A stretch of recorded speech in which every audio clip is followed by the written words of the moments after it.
Separate, జావాకి separate, లేకపోతే .NET separate, HTML separate, CSS separate, ఆ విధంగా ఉంటాయండి క్వశ్చన్లు? లేకపోతే మొత్తం అన్ని కలిపి ఒకటే టైప్ లో క్వశ్చన్స్ ఉంటాయి అంటే రియల్ టైమ్ సినారియోస్ ఇచ్చి, లేకపోతే ఏమైనా ఇష్యూస్ ఇచ్చి, ప్రాబ్లమ్ స్టేట్మెంట్ ఇచ్చి దాన్ని సాల్వ్ చేసే పద్ధతిలో ఉంటుందా అని? సో ఇంటర్వ్యూస్ ఎట్లా ఉంటాయంటే అన్ని కలిపే ఉంటాయి. Means for example your attending Java full stock interview or .NET full stock interview కదా. సో వాళ్ళు ఫ్రంట్ ఎండ్ నుంచి స్టార్ట్ చేసి బ్యాక్ ఎండ్కి వెళ్తారు, లేదంటే బ్యాక్ ఎండ్ నుంచి స్టార్ట్ చేసి ఫ్రంట్ ఎండ్కి వెళ్తారు. ఫర్ ఎగ్జాంపుల్ అతను more focused on back end అంటే చాలా మందికి ఎక్స్పర్టైజ్ ఉంటుంది ఒక పక్క. అంటే అతను కెరియర్ స్టార్ట్ చేసినప్పుడు ఇంటర్వ్యూవర్ కెరియర్ స్టార్ట్ చేసినప్పుడు అతను .NET జావాను స్టార్ట్ చేసి ఇప్పుడు ఫ్రంట్ ఎండ్ మీదకి వచ్చాడు అనుకోండి. అంటే రీసెంట్ గా నేర్చుకున్నది front end means angular react. But అతను కెరీర్ స్టార్ట్ చేసినప్పటి నుంచి .NET ఆర్ జావా అనుకోండి. అతను జావా నుంచి స్టార్ట్ చేస్తాడు. అంటే means okay. So today our objective is to cover Java till Angular అంటాడు. లేదంటే Java till React. Will start with Java first, then will go to front end Angular or React next అంటాడు. అర్థమైంది కదా. అప్పుడు Java నుంచి start అవుతాయి. Java first అడిగిన తర్వాత okay let's focus on SQL. So how do you rate yourself on SQL అంటాడు. Okay I will rate 4 to 5, 4 out of 5 అంటామా. Again he will ask one question to write the query for that. Query అంటే ఒక simple for example ఎలా ఎలా అడగొచ్చు అంటే ఇలాంటివి scenarios అడుగుతాడు. అంటే అది బ్యాక్ ఎండ్ అయినా ఫ్రంట్ ఎండ్ అయినా SQL అయినా ఒక రియల్ టైమ్ సినారియో అడుగుతాడు. ఓకే అయిపోయిన తర్వాత చెప్తా అఖిలేష్. సో ఏంటంటే ఫర్ ఎగ్జాంపుల్ క్రియేట్ ఎలా అడుగుతాడంటే create LMS learning management system table design అంతే కదా, entity design. If you're not speaking you can mute it Akhilesh. Okay అంటే ఇప్పుడు LMS కి మనకి ఏం అవసరం బేసికల్లీ. నేను ఇంకా స్క్రీన్ షేర్ విజిబుల్ చేయలేదు, నేను జస్ట్ డౌట్ అడిగితే చెప్తున్నా. ఓకే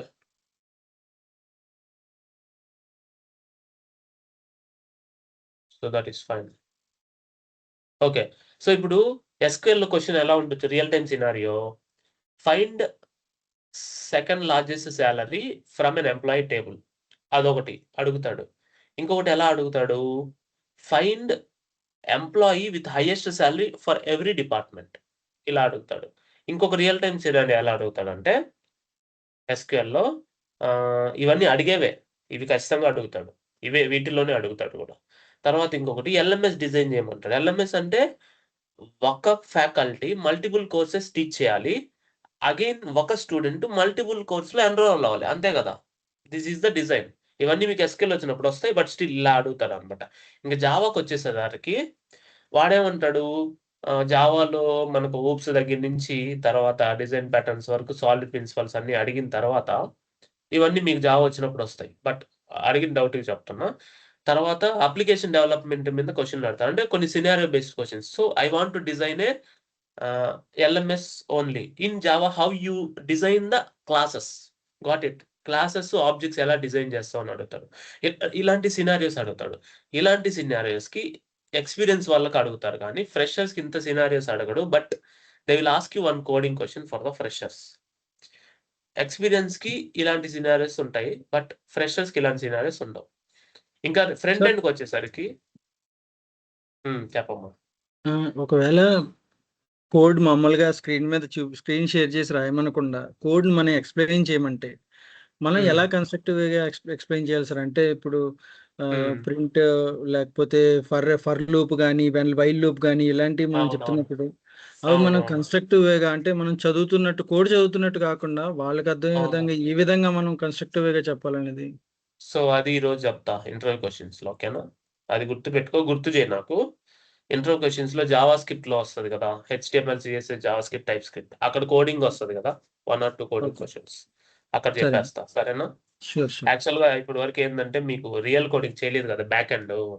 అందువల్ల అది మీకు తెలిసి ఉండకపోవచ్చు. నేను అది క్లియర్‌గా అంటే అది జావా స్క్రిప్ట్ కోడింగ్‌లో బేసిక్స్ చెప్పున్నా. బట్ ఇలా ఎక్స్‌ప్లెయిన్ చేయాలి అనే విధంగా మీకు తెలీదు కాబట్టి అదొకసారి చెప్తా ఈరోజు. ఇంటర్వ్యూ క్వెషన్స్‌లో గుర్తు చేయి కరీం. అఖిలేష్ చెప్పమ్మా.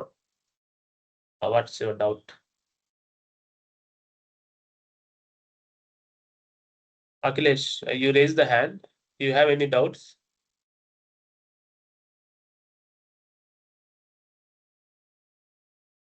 Akhilesh, are you there?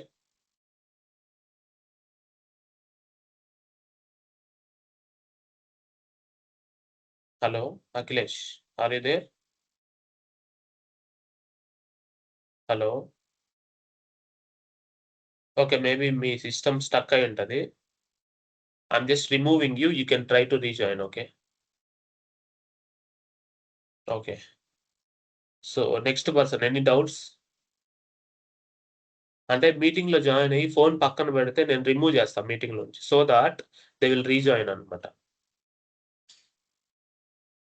So తేజస్వినికి ఒక డౌట్ ఉంది. టైప్ స్క్రిప్ట్ అసైన్మెంట్ 10 అంట. Assignment 10 menu calculator explain. నేను అది మీకు ఫుల్ కోడింగ్ చేయలేను, అంత టైం ఉండదు, బట్ ఎక్స్ప్లెయిన్ చేస్తా. దానికి ఎన్పిఎం ఇన్స్టాల్ ఉంటే వదిలేయండి, చేయొద్దు అసైన్మెంట్. ఎన్పిఎం ఇన్స్టాల్ లేకుండా ఉంటేనే చేయండి, ఓకే? నేను చూస్తాను అసలు assignment NPM install NPM install ఉంటే మీకు రేపు రియాక్ట్ స్టార్ట్ అయిన తర్వాత చేయండి, నో ప్రాబ్లం. ప్రెసెంట్ అయితే ఎన్పిఎం ఇన్స్టాల్ ఏదైతే అవసరం అవుతుందో అది చేయొద్దు. నేను ఎన్పిఎం ఇన్స్టాల్ మీకు చెప్పలేదు, okay? No need to worry. అంటే మనం రియాక్ట్ లో స్టార్ట్ అయినప్పుడు, యాంగులర్ లో స్టార్ట్ అయినప్పుడు ఎన్పిఎం కి వెళ్ళండి, అప్పటి వరకు వద్దు. జస్ట్ టైప్ స్క్రిప్ట్ ఇన్స్టాల్ చేశారు, దట్ ఈస్ ఫైన్. మిగతాది ఏం వద్దు ప్రెసెంట్. అది ఇంపోర్ట్ చేయాలి, బేసికల్ గా అది ఇంపోర్ట్ చేసి చేయాలి. అది మీకు ఇంపోర్టింగ్ అదంతా రేపు అర్థమవుతుంది రియాక్ట్ లో ఆర్ యాంగులర్ లో, కాబట్టి అది మీరు వదిలేయండి, నో ప్రాబ్లం. కానీ నేను అడ్వాన్స్డ్ లెవెల్లో ఇచ్చేసాను అది, so that you no need to go back అనమాట, ఓకే? ఇంతవరకు క్లియర్ కదా? సో ఇంకేమైనా డౌట్స్ ఉన్నాయా ఎవరికైనా? ఎనీవన్? లేవా? ఓకే. సార్ అది npm ఇన్స్టాల్ చేసుకున్నాక package dot JSON, package dot lock dot JSON, node modules అనేవి ఫైల్స్ అనేవి ఇంపోర్ట్ అవుతున్నాయి. సో ఎలాగ ఇంపోర్ట్ ఇందులో టైప్ స్క్రిప్ట్ లో చేయాలో అర్థం కావట్లేదు సార్. సో యాక్చువల్లీ ఇప్పుడు మనం జస్ట్ టైప్ స్క్రిప్ట్ చెప్పుకున్నాం కదా. సో టైప్ స్క్రిప్ట్ ఇన్స్టాల్ చేసిన టైప్ స్క్రిప్ట్ అనే ప్యాకేజ్ ఇన్స్టాల్ అయినట్టు ప్యాకేజ్ డాట్ జేసన్ లో వస్తుంది. అది రేపు వస్తుంది మీకు, యాంగులర్ రియాక్ట్ లో వస్తుంది. అంటే ఆ టైప్ స్క్రిప్ట్ కూడా ఒక ప్యాకేజ్, అదొక ఎన్పిఎం ప్యాకేజ్. నేను మీకు చెప్పుంటా అదొక ఎన్పిఎం ప్యాకేజ్ అని. అది యూజ్ చేసి మనం we develop TypeScript in the local కదా. ఇప్పుడు యాంగులర్ రియాక్ట్ లో టైప్ స్క్రిప్ట్ వాడతాం కాబట్టి రేపటి నుంచి అసలు ప్యాకేజ్ డాట్ లాక్ ఏంది, ప్యాకేజ్ ఏంది, నోడ్ మాడ్యూల్స్ ఏంది అనేది రేపు అర్థం అవుతాయి. కరెంట్లీ ఇలా వెళ్దాం అనమాట. అంటే ఇప్పుడే చెప్పకూడదు అది, ఎందుకంటే యాంగులర్ రియాక్ట్ ప్రాజెక్ట్ స్ట్రక్చర్ లో వస్తుంది అది రేపు. ఇప్పుడు చెప్తే హెవీ అయిపోద్ది. టైప్ స్క్రిప్ట్ ఒకటే కదా మనం నేర్చుకోవాల్సింది. రేపు ఎన్పిఎం గురించి చెప్పినప్పుడు మీకు ఒక డీటెయిల్ క్లారిటీ వస్తుంది అనమాట. అది నో ఇష్యూస్, ఓకే? అది నేను చెప్పకుండా ఆపేనంటే దానికి రీజన్ ఉంది, రేపు వస్తుంది, అందువల్ల ముందే చెప్పకూడదు. అంటే ముందే చెప్తే ఏంటంటే అన్ని మిక్స్ అయిపోతాయి, మిక్స్ అయినప్పుడు కన్ఫ్యూజ్ వస్తుంది అనమాట. అంటే ఒక చిన్న ఎగ్జాంపుల్, అంటే మీరు జావా నేర్చుకుంటారు కదా ఎవరొకరు, సిస్టమ్ డాట్ అవుట్ డాట్ ప్రింట్ఎల్ అని రాశారు కదా. జావా ఎవరికైనా వచ్చా ఇక్కడ? సిస్టమ్ డాట్ అవుట్ డాట్ ప్రింట్ఎల్ అని తెలుసా ఎవరైనా? తెలుసా వెంకట? సో ఇప్పుడు జావా నేర్చుకున్నప్పుడు డే 1 లో సిస్టమ్ డాట్ అవుట్ డాట్ ప్రింట్ఎల్ అని రాస్తాం కదా. సో డే 1 లో సిస్టమ్ ఏంటి, డాట్ ఎందుకు పెట్టాము, అవుట్ కి డాట్ ఎందుకు పెట్టాము, అవుట్ తర్వాత ప్రింట్ఎల్ అని ఎందుకు రాసాము తెలుస్తుందా? డే 1 లో తెలీదు, అంతేనా? So that is what. అందువల్ల నిన్న మీరు npm ఇన్స్టాల్ చేశారు, బట్ అదొక ఇన్స్టాల్ చేయడానికి మనకు ఒక లైబ్రరీ డౌన్లోడ్ చేయడానికి అని చెప్పి వదిలేసాం. కానీ నోట్ మాడ్యూల్స్ ఎందుకు వచ్చాయి, ప్యాకేజ్ లాక్ ఎందుకు వచ్చింది, ప్యాకేజ్ ఎందుకు వచ్చిందని ఆ రోజే చెప్పేసాను అనుకోండి, కన్ఫ్యూజ్ అయిపోతారు. సో అలాగే ఇప్పుడు జావా స్క్రిప్ట్ లో మనం ఫస్ట్ రోజు కన్సోల్ డాట్ లాగ్ రాసాం. కన్సోల్ ఎందుకు వచ్చింది, డాట్ ఎందుకు వచ్చింది, లాగ్ ఎందుకు వచ్చింది అనేది ఫస్ట్ రోజు మనకు తెలియదు. కానీ ఈ రోజు తెలుసు. Window is an API, console is an API, navigator అన్ని ఒక ఆబ్జెక్ట్స్. దాంట్లో ఉన్న మెథడ్స్ లాగ్ అని, దాంట్లో ఉన్న మెథడ్స్ ఎర్రర్ అని, అరేలో ఉన్న ఫిల్టర్, అరేలో ఉన్న మ్యాప్, అరేలో ఉన్న రెడ్యూస్, అవన్నీ మెథడ్స్ అని, అంటే ఫంక్షన్స్ అని మనకి ఈ రోజు తెలుసు. ఆ రోజు తెలియదు కదా. అంటే స్టార్ట్ చేసిన రోజు మనకి అది ఎందుకు ఉపయోగపడిందో ఫస్ట్ రోజు చెప్పుకుంటాం. దాని తర్వాత సబ్జెక్ట్ మొత్తం అయిపోయిన తర్వాత మళ్ళీ దాన్ని రికాప్ చేసుకోవాలి. సో ఇప్పుడు సిస్టమ్ ఏంటో తెలుసు, అవుట్ ఏందో తెలుసు, ప్రింట్ఎల్ అని ఏందో తెలుసు జావా పీపుల్ కి, జావా వచ్చిన తర్వాత. కానీ ఇప్పుడైనా సరే సిస్టమ్ అంటే ఏంది, అవుట్ అంటే ఏంది, ప్రింట్ఎల్ అని అంటే ఏంది, దాని మధ్యలో డాట్ ఎందుకు వచ్చిందని అడిగితే ఎవరు చెప్పలేరు. అర్థమైందా? ఈ లాజిక్ అర్థమైందా మీకు? ఇప్పుడు ఈ రోజైనా జావా మొత్తం నేర్చుకున్న తర్వాత సిస్టమ్ డాట్ అవుట్ డాట్ ప్రింట్ఎల్ అని ఎందుకు పెట్టాం, దాని రియల్ మీనింగ్ ఏం చెప్పమంటే చాలా మంది చెప్పలేరు కాలేజ్ గ్రాడ్యుయేట్స్. అంటే మనం ఒక రోజు ఒకటి నేర్చుకున్న తర్వాత మళ్ళీ దాన్ని రీక్యాప్ చేసి వచ్చి దాని రియల్ గా ఎందుకు వచ్చిందని మనం ఆలోచించట్లే. ఆ ఆలోచన విధానంతోనే మన క్లాస్ స్టార్ట్ అవుతాయి బేసికల్ గా. అంటే ఒక కాలేజ్ గ్రాడ్ గాని, ఒక ఎక్స్పీరియన్స్డ్ పర్సన్ గాని ఫస్ట్ ఫస్ట్ రోజు ఒక లైన్ నేర్చుకున్న లైన్ ఫ్యూచర్ లో దానికి మీనింగ్ తెలుసుకోవాలి కదా. ఇప్పుడైనా సరే మీరైనా తెలిస్తే చెప్పండి, నేను కాదన్ను. సిస్టము జావా బేస్డ్ అది, అంటే మీకు జావా వచ్చు కాబట్టి అడుగుతున్నా. సిస్టమ్ డాట్ అవుట్ డాట్ ప్రింట్ఎల్ అని రాస్తాం జావాలో. అది ఎందుకు రాసాము, అవుట్ కి డాట్ కి ప్రింట్ఎల్ఎన్ కి డాట్ కి సిస్టమ్ కి డాట్ కి అసలు ఎందుకు వచ్చింది కనెక్షను అనేది మనం చెప్పగలగాల. ఏది జావా అయిపోయిన తర్వాత కదా. అది మనం చెప్పట్లేదంటే there is a problem while revisiting the previous context. అంటే కోర్స్ మొత్తం అయిపోయిన తర్వాత ఒకసారి మొత్తం అన్ని మనం రివైజ్ చేసుకుంటూ వచ్చి దేనికి ఏంటి మీనింగు, దీనికి మనం ఇది ఎలా రాసాము అని చెప్పి మనం క్వశ్చన్ వేసుకోవాలి. అది మనకు ఆలోచన క్రియేట్ అవ్వకపోయినా టీచ్ చేసిన పర్సన్ మీకు చెప్పగలిగితే you can be a good person అనమాట.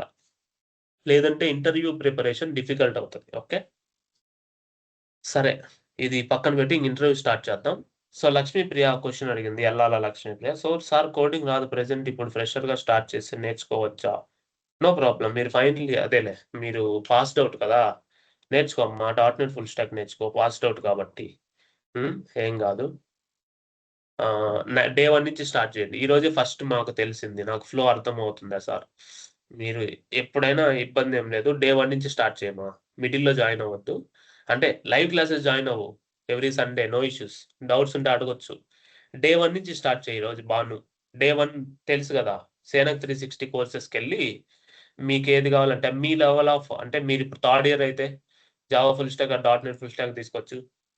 ప్లాన్ ఉంది మీకు. సో ఇప్పుడు మీరు థర్డ్ ఇయర్ ఫైనల్ ఇయర్ అనుకోండి, కెరియర్ గైడెన్స్ ఉంటాయి ఇక్కడ. ఎక్కడ ఉంది కెరియర్ గైడెన్స్? ఇక్కడ కెరియర్ గైడెన్స్ రోడ్ మ్యాప్స్ ఉన్నాయి, చూసుకోండి ఏ ఇయర్ కి ఎవరికి ఏంటని. ఇంకా మీరు దాన్ని బట్టి మీరు ఏ కోర్స్ తీసుకోవాలో ఏదైనా సరే డే 1 నుంచి స్టార్ట్ చేయండి. ఓకేనా, ఇక్కడ నుంచి డే 1 నుంచి ఉంటాయి courses. You can start from day 1. మీరు ఎంత ఫాస్ట్ గా ఎలా నేర్చుకోగలరు, ఎంత స్లోగా నేర్చుకోవాలో ఆ విధంగా నేర్చుకోండి. At the end of the day 90 days అయిపోయిన తర్వాత ఎవ్రీ 20 డేస్ కి నేను ప్రాజెక్ట్ చేపిస్తా ఒక్కొక్క బ్యాచ్ ని. అంటే ఎవ్రీ 20 డేస్ కి ఎవరో ఒక నేర్చుకొని ఖాళీగా బయటకు వస్తారు కదా, 90 డేస్ కంప్లీట్ చేసుకొని. Are you getting my point every one? Yes or no? అర్థమైంది కదా. అంటే 90 డేస్ ఇప్పుడు మీరు రేపు కంప్లీట్ చేస్తారు. ఇంకా కొంతమంది 90 డేస్ తర్వాత కంప్లీట్ చేస్తారు ఒక 20 డేస్ కి. ప్రతి ఒక్కరికి నేను అకామిడేట్ చేస్తా ఒక 10 డేస్ ప్రాజెక్ట్ చేపిస్తా. ఓకేనా, not at all A problem. Every 20 days కి 30 డేస్ కి ఒక బ్యాచ్ లాగా అయిపోయిన వాళ్ళని అయిపోయినట్టు నేను ప్రాజెక్ట్ చేపిస్తా లైవ్ లో. ఏఐ గురించి చెప్పట్లేదు, ఏఐ టూల్స్ చెప్పట్లేదు అని అనుకోవద్దు. మనం ఏఐ టూల్స్ స్టార్ట్ చేస్తే మామూలుగా ఉండదు. కాకపోతే అవి ఇప్పుడు చెప్పనవసరం లేదు, సబ్జెక్ట్ అయిపోయిన తర్వాత చెప్తాం. ఇప్పుడు చెప్తే కన్ఫ్యూజ్ అయిపోతారు. సబ్జెక్ట్ అయిపోయిన తర్వాత మీరు అది యూస్ చేస్తే ఎంత ప్రొడక్టివ్ గా మీరు చేయగలుగుతారు, మీకు జాబ్ ఎంత ఈజీగా వస్తుందని మీకు అర్థమవుతుంది. నేను ఎప్పుడు అదే చెప్తా. ఓకేనా సార్, మీరు ఫస్ట్ వీడియోలో భలే కాన్ఫిడెంట్ గా చెప్పారు, ఈ రోజు నార్మల్ గా వెళ్తున్నారు. అది కాదు, సబ్జెక్ట్ వెళ్తుంది ఇప్పుడు. ఓకే, కాన్ఫిడెంట్ గా చెప్పడం నేను ఎన్నైనా చెప్తా డైలీ, కానీ సబ్జెక్ట్ చెప్పేటప్పుడు ఎక్స్ప్లెనేషన్ ఒకటే కదా కావాల్సింది. ఓకే, రాబోయే రోజుల్లో ఇంకా హైప్కి వెళ్తుంది, ఏం కాదు. థింగ్ ఏంటంటే ఇప్పుడు మోటివేషన్ అనేది మనం డైలీ నేను ఇవ్వాల్సిన డోస్ కాదు అది. Remember this. మీరు కన్సిస్టెన్సీ ఉంటే మీకు మోటివేషన్ ఆటోమేటిక్గా వస్తుంది. మీరు దాన్ని ఎంజాయ్ చేయాలి ఆ ప్రాసెస్ని. మీరు ఈరోజు జావా ప్రాక్టీస్ చేశారంటే మీకు అవుట్పుట్ వచ్చిందనుకో హ్యాపీ, అవుట్పుట్ రాలేదనుకో ఏంద్రా ఇది అనుకోని నెక్స్ట్ రోజు ఇంట్రెస్ట్ చూపిరు. కానీ డౌట్ అడగడం, ఇంకొకరితో సాల్వ్ చేయడం, మళ్ళీ అది ChatGPTని అడగడం, మీకు నచ్చింది చేసి దాని అవుట్పుట్ వచ్చిందనుకో నెక్స్ట్ క్లాస్కి వెళ్తారు. ఆ నెక్స్ట్ క్లాస్కి వీడియో చూసేలాగా ఆ నెక్స్ట్ క్లాస్ మీరు ప్రిపేర్ అయ్యేలాగా మీరు కన్సిస్టెంట్ గా ఉండడమే మీ బాధ్యత. అర్థమైంది కదా. డైలీ వచ్చి నేను ఒక మోటివేషన్ వీడియో చెప్పాల్సిన అవసరం లేదు కదా. అలా చెప్తే అది నా అవసరం కాదు, మీ అవసరం. అంటే నేను మీకు ఒక రోజే చెప్పగలుగుతా మోటివేషన్, డైలీ చెప్పలేను. కానీ మీ సెల్ఫ్ మోటివేషన్ అనేది ఇంపార్టెంట్. నాకంటూ ఒక సెల్ఫ్ మోటివేషన్ ఉంటుంది. సాంగ్స్ వింటే ఎలాంటి సాంగ్స్ వింటే నాకు మోటివేషన్ వస్తదని నాకొకటి ఉంటది ఏదైనా చేసినప్పుడు. అలాగా మీరు మోటివేషన్ కన్సిస్టెంట్‌గా ఉండాలంటే మీ ఫ్యామిలీ సిట్యుయేషన్స్‌ని గుర్తు తెచ్చుకుంటారా? లేదంటే మీరున్న గోల్‌ని మీరు ఇంత రీచ్ అవ్వాలి. ఓకే. నాకిలా ఉండాలని చెప్పి మీరు అలా మోటివేషన్ తీసుకుంటారా? లేదంటే ఒక ఆహ్, సినిమా యాక్టర్‌ని మోటివేషన్‌గా తీసుకుంటారా? ఆయన ఇలా చేశారు. ఓకే. ఇంత కష్టపడినప్పుడు మనం ఎంత కష్టపడాలి? ఆ రేంజ్‌కెళ్ళాలి. అంటే ఒక మోటివేషన్‌తో అది దేంట్లో అయినా సరే ఆయనలాగా నువ్వవ్వాలని గాదు. కానీ ఆయన గోల్ కోసం ఆయన కష్టపడ్డారు కదా! సో, మనం ప్రెజెంట్ కనీసం దీంట్లో మనం ఎలా చేయగలిగితే బాగుంటది అనే ఆలోచన అంతే. అలా మీకు మీరు సెల్ఫ్ మోటివేషన్ తీసుకొని చాలా ఈజీ. ఏం గాదు. సో, ఈవెన్ ఏదైనా మిస్టేక్స్ వచ్చినా వి కెన్ రెక్టిఫై అన్నమాట. సో, అట్లాంటి ప్రాబ్లమ్స్ ఏమొద్దు. బట్ నేను మీకు చెప్తున్నా డైలీ నేను మోటివేషన్ ఇయలేను ఎవరికీ. మీరు ఇంకొకరికి ఇయలేరు. అదేందంటే వాళ్ళ interest based on step by step వస్తది.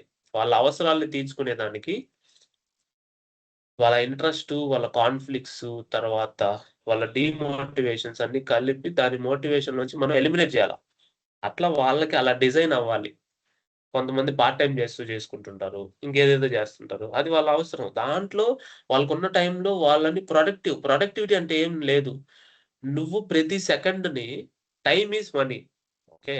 నువ్వు ప్రతి సెకండ్‌ని నువ్వు ఎలా యుటిలైజ్ చేస్తున్నావు అనేదే ఇంపార్టెంట్. ఓకే. నీ టైమ్ ఈస్ ఎన్ ఇన్వెస్ట్‌మెంట్ గుర్తుపెట్టుకో. నేనిది ఇప్పుడు మళ్ళీ చెప్తున్నా మీకు ఒక ఎగ్జాంపుల్. నేను డైలీ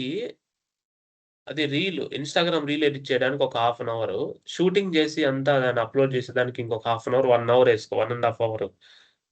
అది 1 ½ అవర్ అప్‌లోడింగ్‌కి, ఎడిటింగ్‌కి సరిపోతే, ఇంకొక 1 అవర్ నాకు క్లాస్ చెప్పడానికి రికార్డింగ్‌కి ఉండాలి గదా! అంటే 2 ½ అవర్ నుంచి 3 అవర్స్ మాక్సిమం.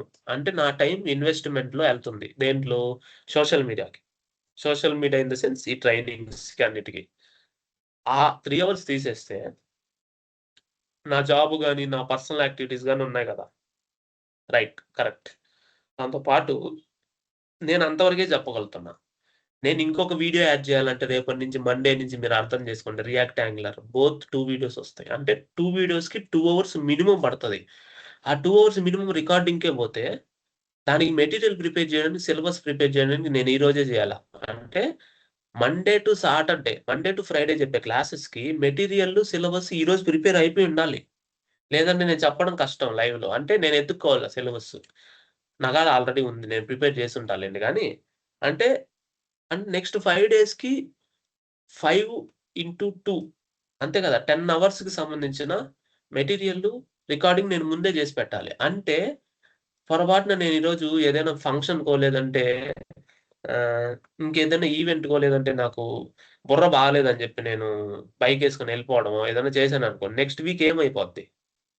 అలా ఎళ్ళాలంటే మళ్ళా దానికి ప్లానింగ్ జేసుకొని ముందే జేసి పెట్టుకోవాలి కదా! సో, అది ఎలా ఉంటది? ఇదొకటి. ఇదైతే అంటే ఇది నేనెందుకు జెప్తున్నానంటే, మీ టైమ్‌ని మీరెలా ఉపయోగిస్తారు అనేది చాలా ఇంపార్టెంట్. ఇప్పుడు ఇన్ని జేస్తున్నప్పుడు చాలా మందికి డౌటొస్తది. అసలు జాబ్ జేస్తున్నారా లేదా అని. ఈ ఈ జాబ్ వదిలేసి ఎవరు చేయరులే గానీ, ఒక డౌటనమాట. జాబ్ వదిలేసి నేనెందుకు జేస్తాను? సో, అట్లా. సో, అదే మెయిన్ గదా! ఇదొచ్చి సెకండరీ అనమాట. ఇదొక జస్ట్ సాటిస్ఫాక్షన్ ఒస్తది. ఆహ్, నేము అన్నీ వస్తాయి. So, that's fine. దాన్ని పక్కన పెట్టండి. ఇదొకటైతే, ఇది ఫ్రంట్ ఎండ్ అయిపోద్ది గదా! ఇంకో 12 డేస్‌లో ఫ్రంట్ ఎండ్ యాంగులర్ రియాక్ట్ అయిపోద్ది. దాని తర్వాత మీ చేత్తోనే లైవ్‌లో అందరూ సిస్టమ్‌తో కనెక్ట్ అయ్యి ఒకరోజు that's a very big session. సిస్టమ్‌తో కనెక్ట్ అయ్యి మీ పేరు మీద ఒక పోర్ట్‌ఫోలియో ప్రాజెక్ట్ రియాక్ట్‌లో గాని, యాంగులర్‌లో గాని ఎవరు ఏది నేర్చుకుంటే అది లైవ్‌లో జేపిస్తా. ఓకే. మోస్ట్‌లీ ఫ్రెషర్స్ అయితే మొత్తం రియాక్ట్‌లోనే జేపిస్తా. అందరికి రియాక్ట్‌లోనే జేపిస్తా. ఎందుకంటే మనకి ఏఐ టూల్స్ ఏవైతే ఉన్నాయో, ఏది చాట్ జీపీటీ గాని, జెమినీ గాని ఇవి బై డిఫాల్ట్ ప్రాజెక్ట్స్ రియాక్ట్‌లో ఇస్తాయి. ఓకే. కాబట్టి ఫ్రెషర్స్ అందరికి రియాక్ట్‌లోనే జేపిస్తా. ఎక్స్‌పీరియన్స్ వాళ్ళకి గూడా అది అర్థం అయిపోద్ది. No issues. అది లైవ్‌లో జేపిస్తా. ఆ రోజు కోసం మీరు వెయిట్ చేయాలి. ఏది రియాక్ట్ యాంగులర్ అయిపోయిన తర్వాత. ఇదొకటైతే. ఇప్పుడు నేనేం జెప్పాను మీకు రేపటి నుంచి 2 వీడియోలొస్తాయని జెప్పా. ఓకే. ఆ 2 వీడియోలకి దాన్ని నేనెలా మేనేజ్ చేయాలి? దీనికి మీకొక ఎగ్జాంపుల్ జెప్తా. అంటే మీరు టైమ్ మేనేజ్‌మెంట్ కోసం ఇది. ఈ లెసన్. అది నేను చెప్పాల్సిన అవసరం లే. కానీ చెప్తే మీకొక ఐడియా వస్తది. సో, ఇప్పుడు చెప్తా జూడండి. ఆ 3 వీడియోస్ ఇప్పటి వరకు రెడీగా లేవు. ఈ రోజు మధ్యాహ్నం వరకు లేవు. ఈ రోజు మధ్యాహ్నం నుంచి 3 days కి 6 వీడియోస్, 6 అవర్స్ నేను కూర్చోవాలి ఈ రోజు ఆఫ్టర్నూన్. ఓకే, 6 అవర్స్ రికార్డింగ్స్ చేసి 3 days కి 2 రికార్డింగ్స్ వస్తాయి. ఓకేనా? ఇంకా థర్స్డే ఫ్రైడే 2 days కి మండే ట్యూస్డేలో అయిపోతాయి. దానికి మళ్ళీ నేను డైలీ ఏం చేయాలి, ఇన్స్టాగ్రామ్ రీల్ కోసం షూటింగ్ చేయాలి. 5 రోజులకి నిన్న చేసేసా, 3 వీడియోస్ చేసేసా. అంటే థర్స్డేకి ఫ్రైడేకి చేయలా. ఓకే, థర్స్డే ఫ్రైడేకి మళ్ళా రేపు ఎల్లుండో చేయాలి. చేసిన తర్వాత దాన్ని అప్డేట్ చేస్తే 5 daysకి 5 classes అంటే 10 classes. అంటే 5 daysకి 2 subjects కదా, యాంగులర్ రియాక్ట్ 10 classes. నా మోటివేషన్ ఏంది, ట్యూస్డేకి అయిపోవాలని. అంటే నెక్స్ట్ 3 daysలో నేను ఇంకా నెక్స్ట్ వీడియోస్ చేయాలా లేదంటే ఇంకేదైనా ప్లాన్ చేసుకోవాలని మీరు అడిగారు కదా లే ఆఫ్స్ మీద వీడియో. అది ఈరోజు రెడీ అయింది. ఇప్పుడే ఫోన్లో రెండర్ అయింది అది వీడియో. నేను అయిపోయిన తర్వాత అప్లోడ్ చేస్తా. అది ఎప్పుడు చేశాను, నిన్నో మొన్నో చేశా. ఎందుకంటే నిన్న క్లాస్ లేదు కదా, దానికి సంబంధించిన వీడియో ఏదో ఒకటి చేయాలి. రిలీజ్ చేయడానికి నా టైం లేదు. ఎడిటింగ్ లాంగ్ వీడియోస్ ఎడిట్ చేయలేము కదా అంత తొందరగా. రీల్స్ అయితే ఎడిట్ చేయొచ్చు.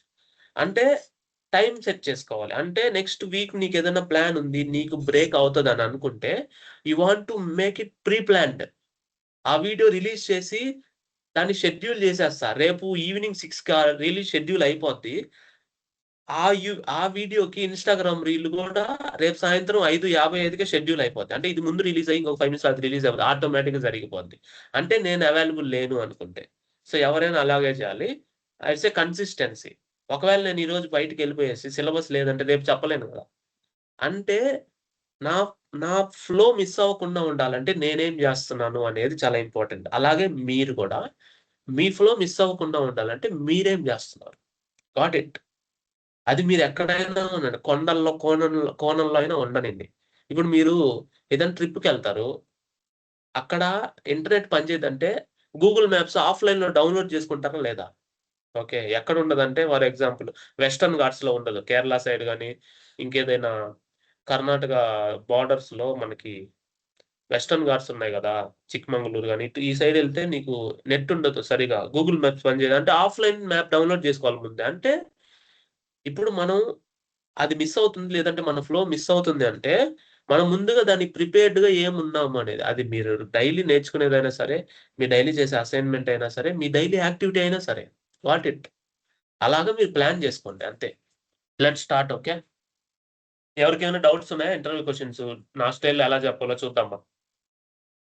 ఎవరికైనా డౌట్స్ ఉన్నాయా? Or can we continue interview questions? Anything మా? Or can we continue? Anyone can speak up. Hello?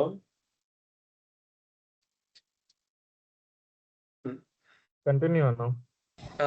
Okay. Right.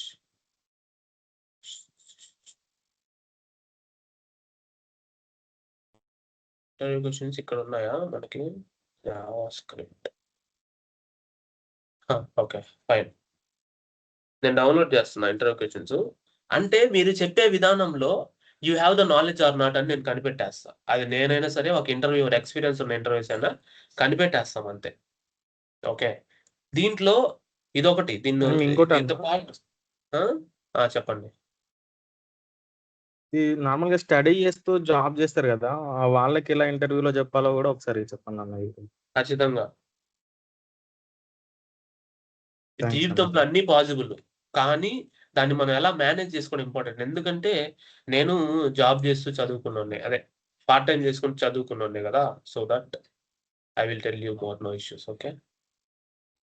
అదొక ఓకే. ఎగ్జాంపుల్ చెప్పు. నేను పార్ట్ టైమ్ చేస్తా, బీటెక్ చదివా. 3 ఏళ్ళు పార్ట్ టైమే చేశాను. ఓకే. అదేం పెద్ద ప్రాబ్లమ్ కాదు.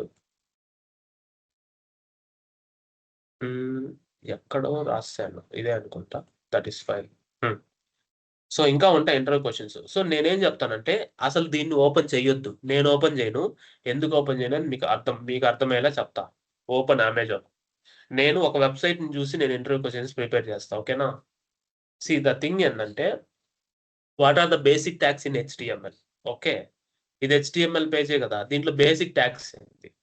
So when comes to basic tags which is used to build HTML or form tags for filling the forms and giving some input. Okay. Then heading tags, and formatting tags bold, italic ఇవన్నీ. తర్వాత anchor tags, if you click on some link right, it should open some other page right. And what is the difference between href and src in HTML? అంతేనా? href మనం ఎక్కడ వాడతాము? href comma src. src మనం ఎక్కడ వాడతాము? ఒక source image, audio, video ఇచ్చేసే source file, అప్పుడు మనం src వాడతాం. కానీ href hypertext reference of a file. ఒక ఫైల్ ని రెఫర్ చేయడానికి means that is HTML file, CSS or JavaScript file ని రెఫర్ చేయడానికి href వాడతాం కదా. దట్ ఈస్ ద డిఫరెన్స్ అనమాట. నా ఈ HTML లోనే ఇన్స్పెక్ట్ చేస్తున్నాం. ఈ HTML లోనే what is the HTML5 you know syntax. Doc type HTML ఉంటే అది HTML5 సింటాక్స్ అవుతుంది. Okay, so what is the significance of header tag? Inside that, what is the significance of meta tags? Meta tags, it will, అంటే నేను చెప్పింది ఇలానే చెప్తా. Okay, meta tags are used to make website data about the data. Data about the data means it will define the website. అంటే ఈ website ని define చేస్తున్నాం. అంటే defining means what? You are having some encryption of the website. Encryption means UTF-8. అంటే మీరు ఈ వెబ్సైట్లో ఏదైనా క్లిక్ చేసి ఎంటర్ చేసినప్పుడు అది ప్లెయిన్ గా ఇంటర్నెట్ లో వెళ్ళకూడదు. ఓకే, ప్లెయిన్ గా వెళ్తే అటాకర్స్ హ్యాక్ చేసి మీరు పంపించే ప్లెయిన్ డేటాని వాళ్ళు హ్యాక్ చేయగలరు. దాని ఎన్క్రిప్షన్ ఫార్మాట్ లో పంపించాలి. That encryption standard is UTF-8 అనుకోండి. Got it? So that is the one example. Okay, and meta tag is also having some SEO features. Okay, like keywords. For example, the best JavaScript course is the description. Keyword is Java something, or who is the author of it. Means I want to mention something about the website. That is the meta tags. Meta tags also will help us responsive design, device scale, initial scale, device width 0, 1.0 మీకు తెలుసు కదా. So these and all will be maintained in the meta tags. Okay, so now I have one question. Why you write script tag in the top in the header, and why you also write below body tag? Body tag కింద కూడా మనం script రాస్తాం. ఎందుకు? Why means there is a possibility that before rendering the HTML page, JavaScript might execute faster. At that time, ఇప్పుడు నువ్వు ఈ చెప్పులు ఉన్నాయి, ఈ చెప్పులు ఇమేజ్ లోడ్ అయిన తర్వాత దీన్ని సెలెక్ట్ చేసి బ్యాక్గ్రౌండ్ కలర్ మార్చాలా. ఇప్పుడు లోడ్ అవ్వక ముందే నువ్వు హెడ్ లోనే జావాస్క్రిప్ట్ రాస్తే ఏమవుతుంది? అన్డిఫైన్డే కదా వస్తుంది. అలాంటి సిచ్యువేషన్ లో if the content is loading first, then JavaScript should act next. Then you should define script tag in the below the bottom of the HTML. Got it? ఇది ఒక ఇంటర్వ్యూ క్వశ్చన్, ఇది tricky interview question. దీంతో పాటు వాళ్ళు ఏమంటారంటే HTML5 features అడుగుతారు. Got it? HTML5 features are like headers, syntax, semantics లోకి వచ్చేసరికి HTML5 features we have semantic elements like header, nav bar, article, aside, footer. ఇప్పుడు మళ్ళీ ఇవన్నీ మీరు చెప్పిన తర్వాత along with web storages like local storage are session storage, ఇది కూడా ఉంది. తర్వాత again we have few more things like canvas and SVG. ఇది మీరు చెప్పిన తర్వాత నెక్స్ట్ క్వశ్చన్ ఏమొస్తుంది తెలుసా? What is the difference between div tag and the semantics? HTML5 లో ఇన్స్పెక్ట్ చేసి మళ్ళీ చూపిస్తా. అంటే ఎక్కడైనా ఉంటది. ఇక్కడ హెడర్, ఇక్కడికి వద్దాము.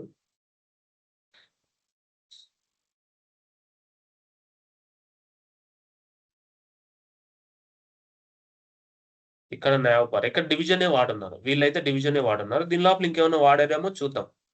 సరే, దీన్ని పక్కన పెట్టండి. మన వెబ్సైట్కి వెళ్ళి దీన్ని కూడా చెక్ చేద్దాం. ఓకే, దీంట్లో అయితే నేను వాడున్నా HTML5 ఫీచర్స్, మీకు చూపించడానికి హెల్ప్ అవుతుంది. సో ఓకే, ఇప్పుడు చూద్దాం.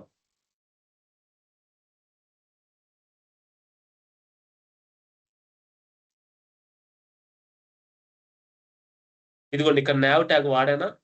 nav లో మనకు ఐటమ్స్ ఉన్నాయి. సో థింగ్ ఏంటంటే ఇక్కడ హెడర్ కూడా ఉంది, హెడర్ ఉంది, nav ఉంది. సో ఇప్పుడు ఇక్కడ థింగ్ ఏంటంటే if you use HTML5 semantics like header, nav, article, aside వాడితే it is better for SEO and maintenance. Code maintenance, debugging, SEO అన్నిటికీ బెటర్. ఎందుకు బెటర్ అంటే నువ్వు ఇప్పుడు ఈ వెబ్సైట్ లో హెడర్, నావిగేషన్ బార్ అని సెర్చ్ చేస్తే అవి కనిపిస్తాయి నీకు. అదే if are using plain divisions and making it as a class, giving a class like header and giving a class like nav bar, which is what we are using in HTML4. HTML5 కంటే ముందు వాడుతున్నాం కదా.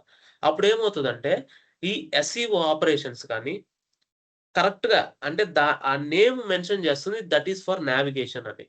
So these and all features are not available for ease of development and maintenance also. కాబట్టి from HTML5 it is easier to maintain and divide the page into multiple parts based on the semantic tags. And also down లో మనకు footer ఉంది, got it. కానీ HTML4 లో అంటే 5 కంటే ముందు 2014-15 ముందు మనకు లేదు కదా. we are creating a division and we are giving that CSS manually and doing it. But HTML5 onwards it's very clear that semantics helped the application for more better SEO and also for more better development and maintenance as well and debugging as well. మనకు బాగా helpful అయింది. ఇలాగ we need to explain. Okay, దాని తర్వాత HTML5 features లోనే difference between session storage and local storage అంటారు కదా. మనం మెమరీలోకి వెళ్తామా, అప్లికేషన్ కదా. 1 సెకండ్. అప్లికేషన్ లో local storage, session storage. So local storage కి సెషన్ స్టోరేజ్ కి డిఫరెన్స్ ఏంటంటే సెషన్ ఇదే కదా, నేమ్ సాగర్. లోకల్ స్టోరేజ్ లో కూడా నేను నేమ్ సాగర్ ఇస్తా. ఓకేనా, క్లియర్ కదా. సో ఇప్పుడు ఇదే నేను ఇచ్చింది, ఇదే నేను మళ్ళీ క్లోజ్ చేసి మళ్ళీ రీఓపెన్ చేస్తా. Are getting my point? అదే పేజ్ క్లోజ్ చేసి రీఓపెన్ చేశా. So session will be wiped out if you close the window and reopen, or even once you close the window. But local storage will still persist. Remember this. Okay, local storage ఉంది, session ఉందా. So session is what, session storage will be wiped out whenever you clear the window, close the window and reopen it again. Payment gateways అవన్నీ ఎందుకు secure అంటే session మీరు browser tab close చేయొద్దు, refresh చేయొద్దు అంటారు కదా. That is why it's session.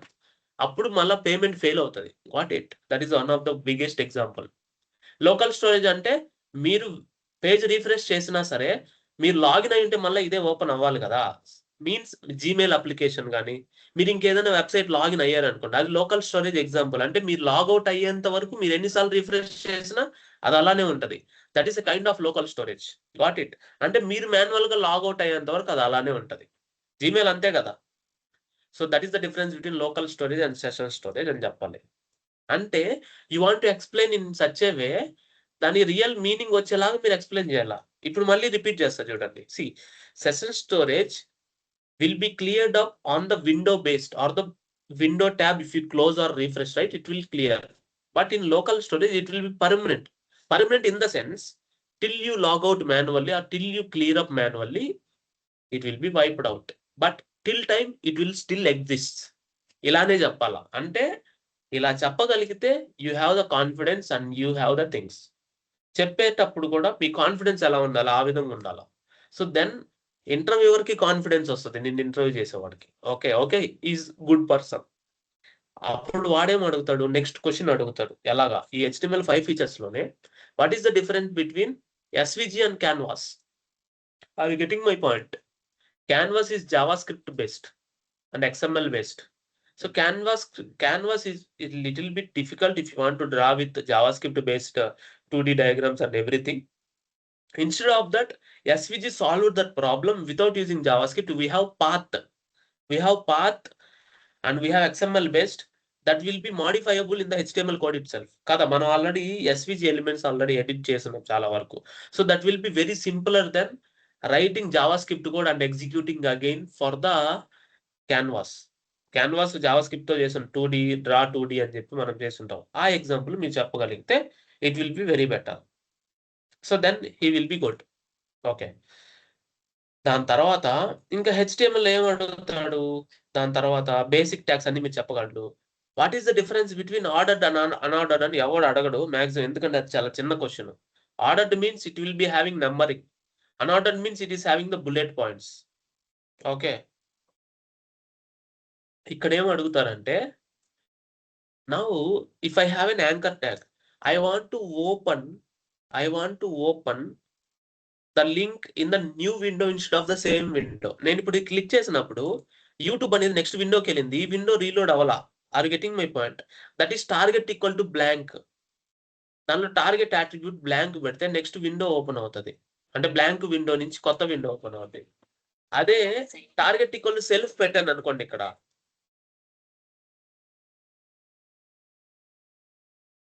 ఇక్కడ నేను టార్గెట్ ఈక్వల్ టు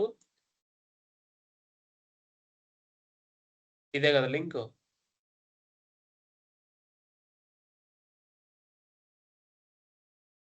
ఇది టార్గెట్ బ్లాంక్ ఇచ్చాను. టార్గెట్ ఈక్వల్ టు సెల్ఫ్ పెడితే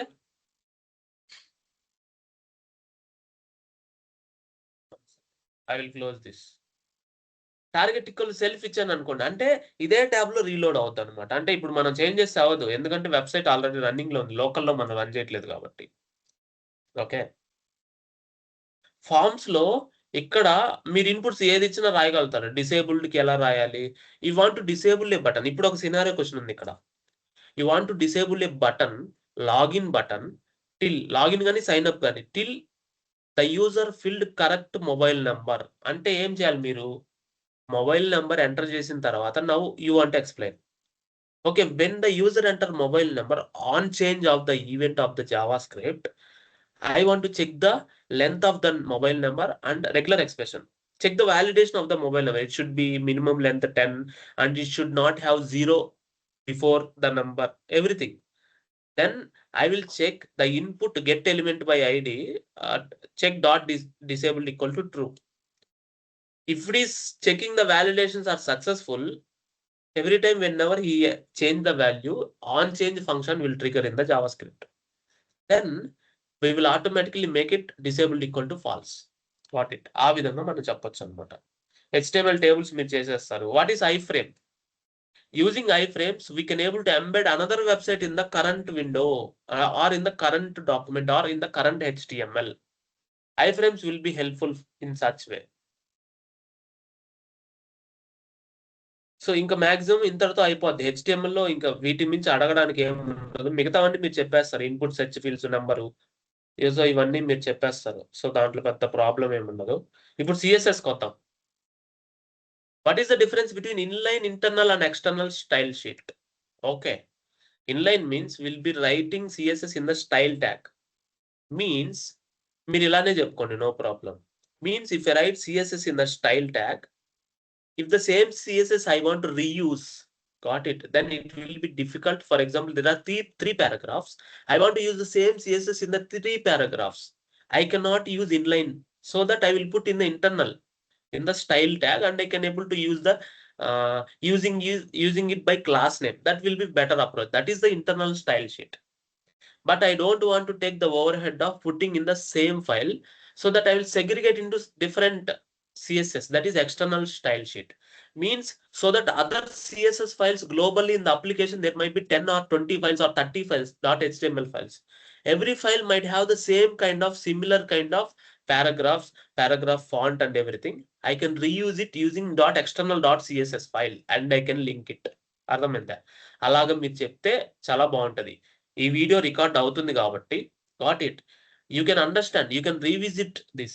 The way I am explaining, you can understand and try to explain your own way. నేను అలా చెప్తా, మీరు ఎలా చెప్తారు, మీకు అర్థం అవుతుంది కాబట్టి మీ ఓన్ వేగా మీరు రాసుకోండి. ఇంటర్వ్యూ క్వశ్చన్స్ అనేది నేను మీకు రాసి ఇవ్వడం కాదు. ఇంటర్వ్యూ క్వశ్చన్స్ మీకు అర్థమైంది మీరు చెప్పడం. ఇంజనీరింగ్ అనేది అదే కదా. ఇంజనీరింగ్ కి ఇంటర్మీడియట్ కి డిఫరెన్స్ ఏంటి? ఇంటర్మీడియట్ వరకు బుక్ లో ఉన్న వస్తాయి. Are you getting my point? Engineering లో బుక్ లో ఉన్న వస్తాయా? రావు. బుక్ని చదివితే వస్తాయి మనకి. అర్థమైంది కదా? That is what engineering. Engineering means real life skill. Intermediate is to get the seat in engineering or somewhere. Seat రావడానికి చదువుకున్న నాలెడ్జ్ వేరు. ఓకే, సీట్లు ఇవ్వడానికి చదివే నాలెడ్జ్ వేరు. సీట్లు ఇవ్వడానికి చదివంటే you are getting a graduation or job or something. నువ్వు ఒకరికి జాబ్ ఇచ్చే పొజిషన్కి వచ్చేది బుక్ లో ఉన్నది రాదు. అంటే నువ్వు అర్థమైంది రాయగలగాలి. Got it. సెలెక్టర్స్ లో selectors, what are the how many types of selectors you have in CSS అన్నప్పుడు there are multiple selectors like pseudo selectors, child combinators, okay, ID selectors, class selectors అన్ని చెప్పొచ్చు. ఇప్పుడు వీడేం అడుగుతాడంటే what is the difference between adjacent siblings and sibling selector and general sibling selector? Are you getting my point? అర్థమైందా? Adjacent sibling means it will take only immediate sibling to that particular element. Immediate అంటే వెంటనే దాని next ఉన్న element మాత్రమే అది select చేసుకొని CSS apply చేస్తాయి.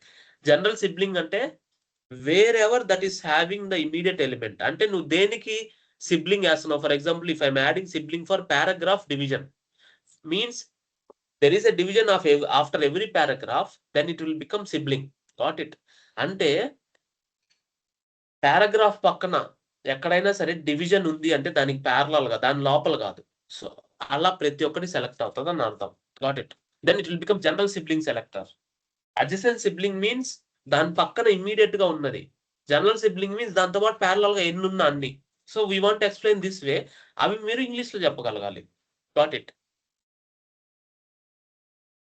So ఇవన్నీ ఉంటాయి. ఇంకా what is the box model in CSS? It's very every time అడిగే క్వశ్చన్. నేనైనా అడిగే క్వశ్చన్ ఏంటి? Box model is in HTML we have a content. For example, take a button. So in the middle of the button we have like login or sign up. On top of that we want to have some white space which is padding. On top of that we have border. On top of that we have margin in 4 sides like top, right, bottom and left. All this as a combined we will call as a box model. Okay, అది చెప్తే చాలా ఎక్కువ, అలానే చెప్పాలి. So what are the shorthand operators in padding, margin, everywhere? So shorthand means we have 4 values like top, right, bottom and left. You can directly give that values with the space. First one will take as top, second one will take as right, third one will take as bottom, fourth one will take as left. ఇంక ఇవన్నీ border, ఇవన్నీ నార్మలే, ఇవి ఎవరు అడగరు. But ఇవి మీకు తెలిసి ఉంటది, బట్ నార్మల్ గా నేర్చుకోవడమే.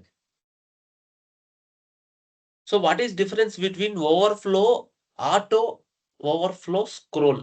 దీనికి డిఫరెన్స్ ఏంటి? నేను ఆల్రెడీ చెప్పా.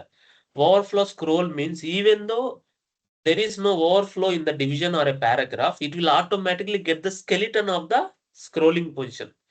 అదే ఆటో మీన్స్ అది సరిపోకపోతే అది ఓవర్ఫ్లో అయ్యే ఛాన్స్ ఉన్నప్పుడే స్క్రోలింగ్ వస్తుంది, లేదంటే రాదు. Got it?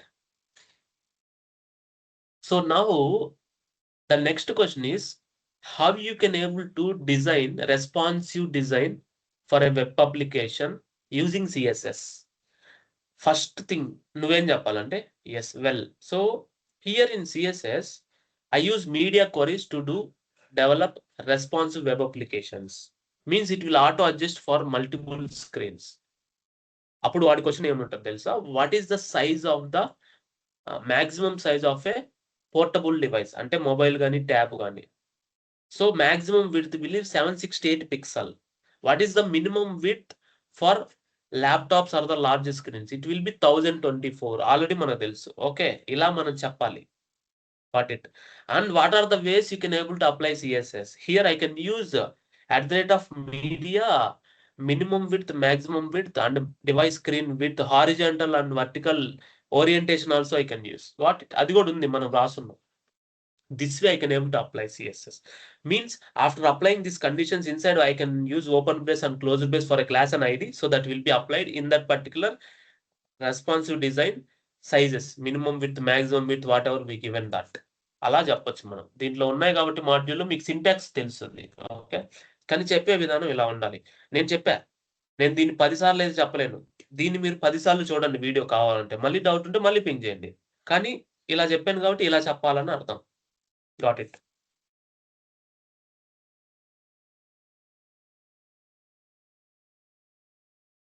ఇవి చెప్పాను ఆల్రెడీ.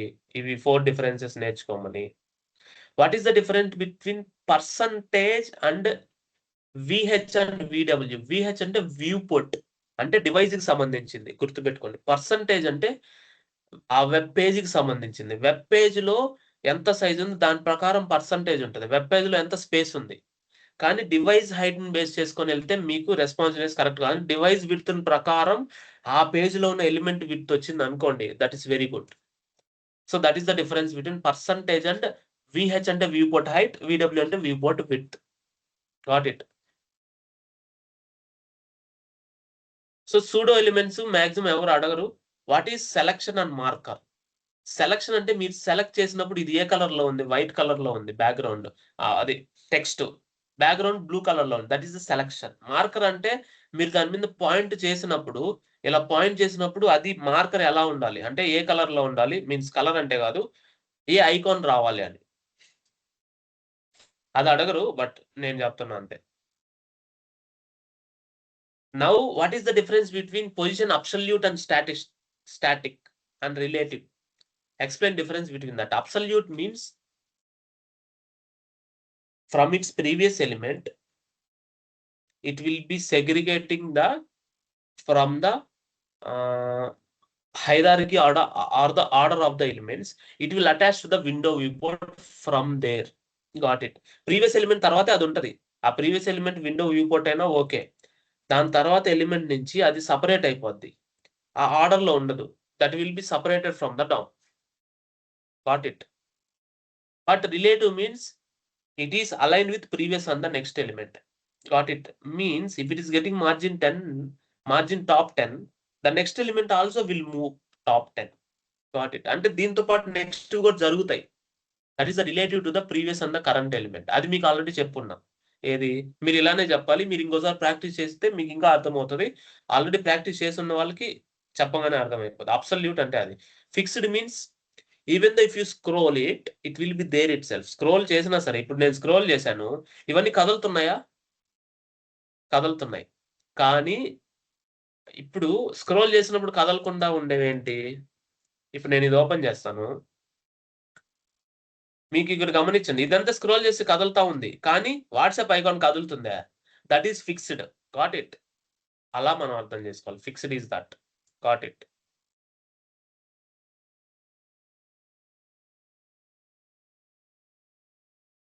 ఇంకా rotate 3D, rotate Y, rotate Z ఇవన్నీ మీకు తెలుసు, ఇబ్బంది ఏం లేదు. ఇంకొక క్వశ్చన్ ఉంది, display none visibility hidden. Got it. Display none and visibility hidden. What is the difference between display none and visibility hidden in CSS? అంటే display none means it will be removed from the DOM. DOM నుంచి remove చేయడం అంటే inspect tag లో ఏదైతే ఉందో ఇక్కడ కనిపించదు, అది రిమూవ్ అయిపోద్ది.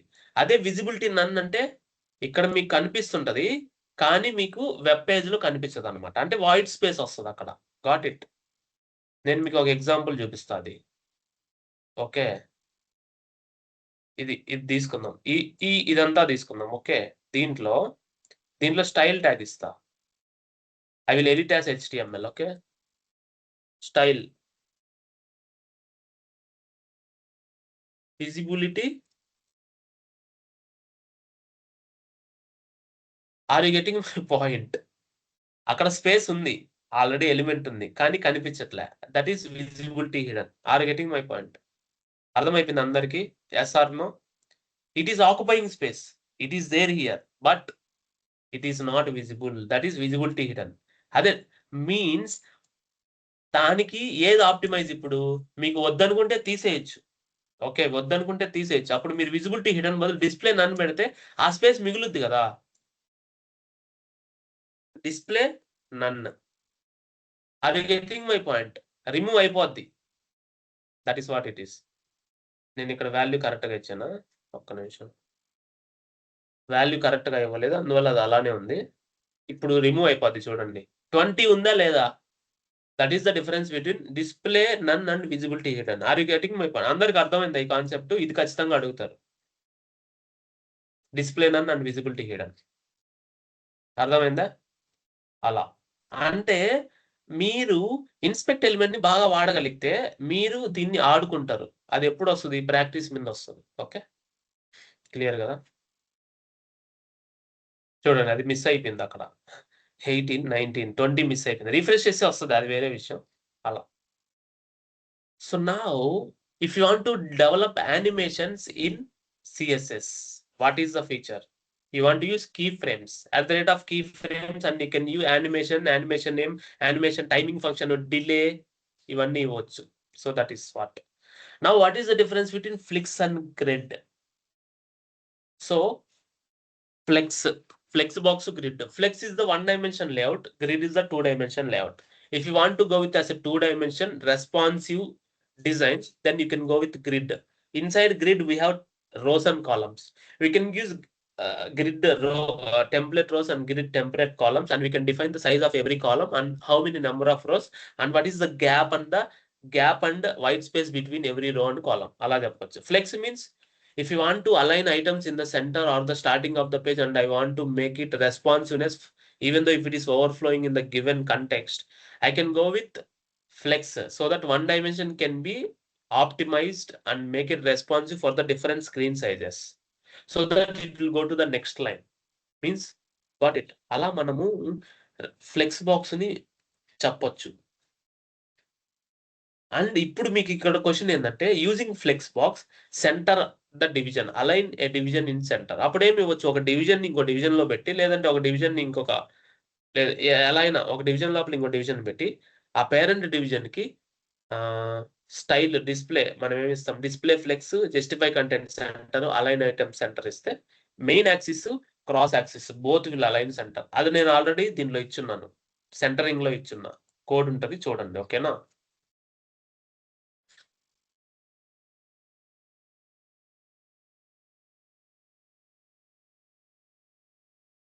So GitHub lo, what is the command to clone a repository? We have command git clone URL. How to change the repo URL in the Git? How to change means I want to set git remote set -URL add origin. Set URL origin and write it. What is the difference between pull and push? Pull means we are pulling the code from the remote repository. Pushing means we are pushing the code to remote repository. What is the commit? Why is the importance? Commit means you are segregating all the changes and enter git commit and commit name so that commit will be added with the name that is having some unique ID, 6-digit or hexa-digit value untadi, so that using that you can able to identify your commit and in future. Okay. So ala, why you want to commit? How to resolve, ఏంటి అదేదో చెప్పాను కదా, merge conflicts. నేను already మీకు వీడియోలో చెప్పాను merge conflicts ఎలా resolve చేయాలి. ఒకటే ఫైల్ ని ఇద్దరు చేంజ్ చేస్తుంటే, ఇద్దరు డెవలపర్లు చేంజ్ చేస్తుంటే వాళ్ళ చేంజెస్ తీసుకోవాలా, నువ్వు నీ చేంజెస్ తీసుకోవాలి. You want to accept incoming changes from them or you want to accept outgoing changes from you or you want to accept the both changes.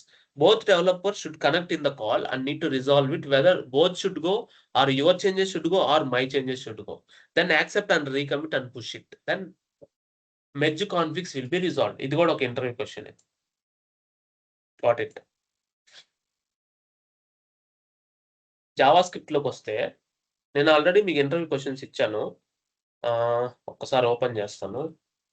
చెప్పే విధానం చెప్తా. మీకు ఆల్రెడీ క్వశ్చన్లు ఉన్నాయి, ఆన్సర్లు ఉన్నాయి, అది వేరే విషయం. బట్ నేను చెప్పే విధానం చెప్తా.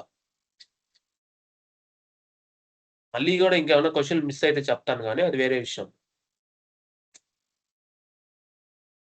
What is the difference between let, const and var?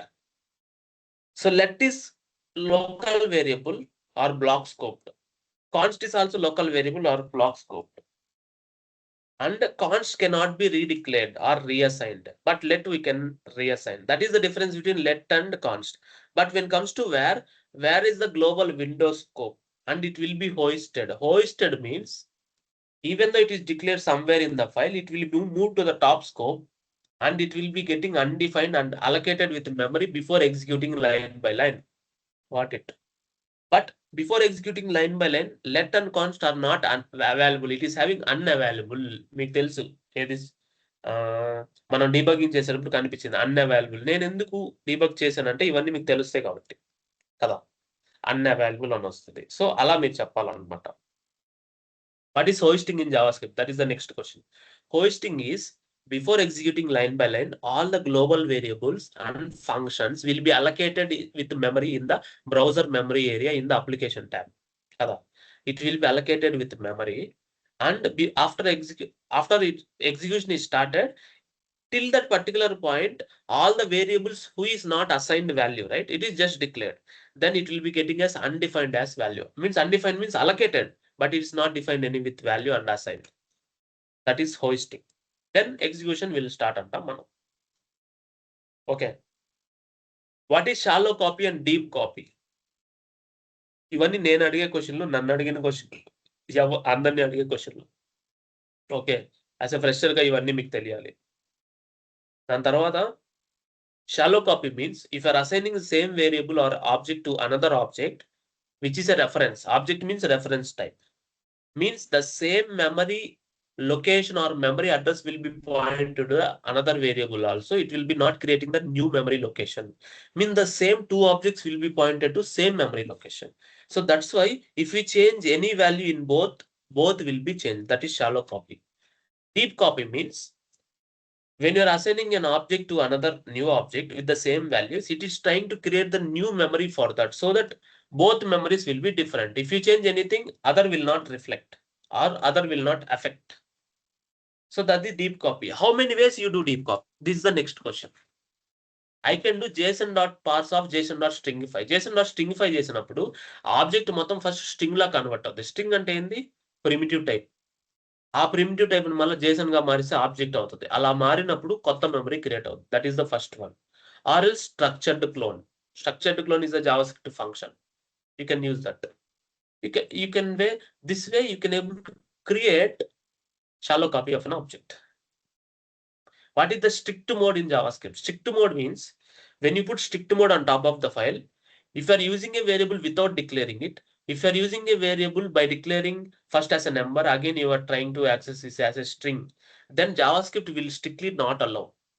Strict mode ఇది ఎక్కడ బాగా తెలుస్తుంది మీకు అంటే టైప్ స్క్రిప్ట్ ని జావా స్క్రిప్ట్ లో కన్వర్ట్ చేసినట్టు డాట్ స్క్రిప్ట్ ఫైల్ మీకు వచ్చి ఉంటుంది. మీరు గమనించి ఉండాలి. కొన్ని దగ్గరలా జావా ఫైల్స్ నేను అన్ని డిలీట్ చేశానండి. సరే, ఇప్పుడు నేను టిఎస్ ప్రామిసెస్ టిఎస్ కాదు,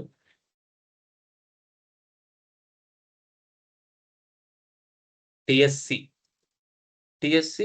promises.ts.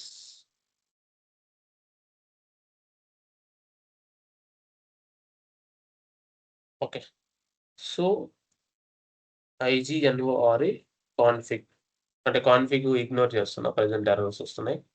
సో ఇక్కడ చూడండి, promises.js క్రియేట్ అయిందా? promises.js క్రియేట్ అయింది. ఇక్కడే మనకి ఏదైనా వేరియబుల్స్ ఉంటాయి. ఫర్ ఎగ్జాంపుల్ డీస్ట్రక్చరింగ్ ఉంది, ఇక్కడ డిఫాల్ట్ వాల్యూస్ ఉన్నాయి. ఇది కాదు, ES6 ఉన్నాయి. ఇది చూద్దాం మనం. ES6 features. I use TSC ES6 features.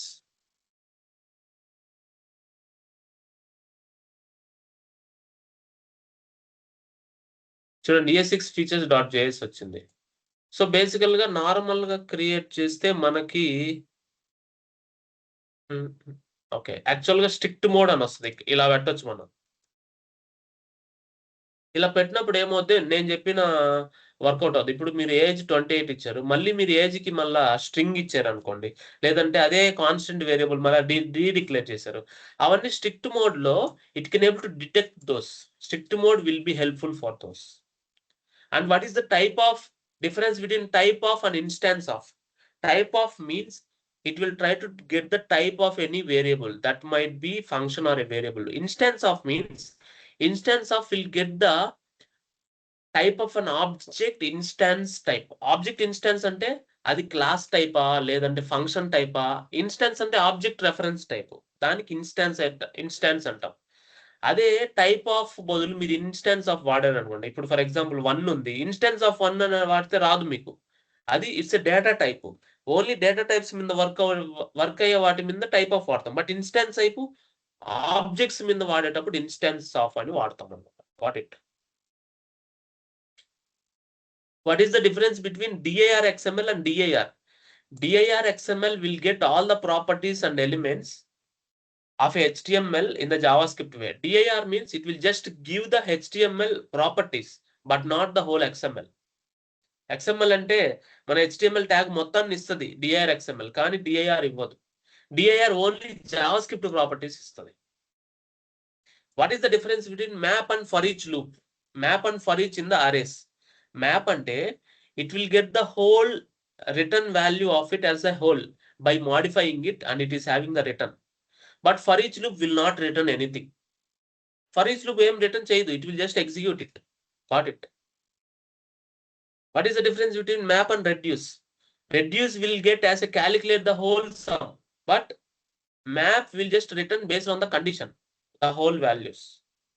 What is the difference between filter and find? Arrays law. Filter means you are filtering multiple elements based on the condition. What is the return type of filter? Multiple values, array of values.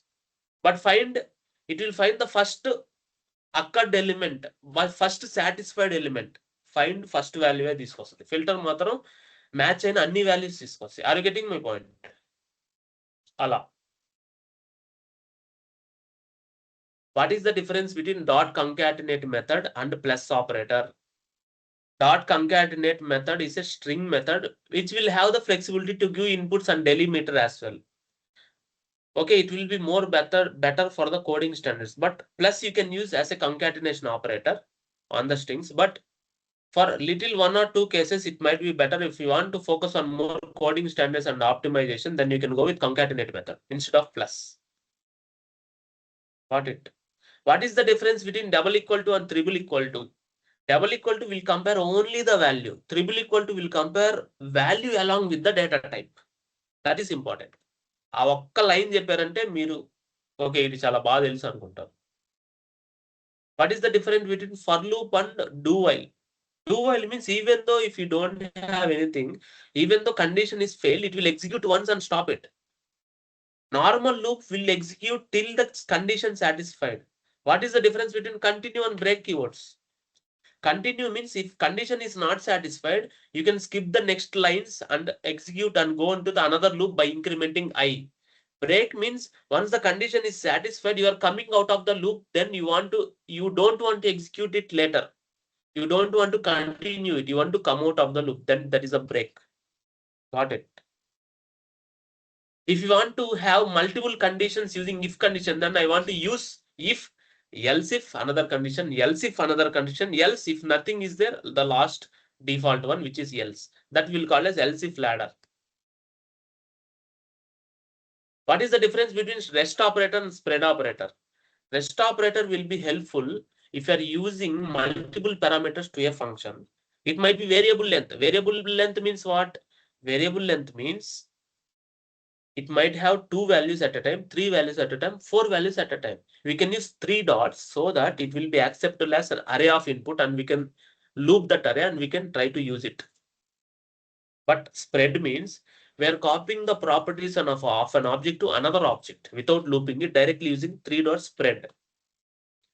What is the difference between object.seal and object.freeze? Object.seal means you sealed it, nobody can able to modify it.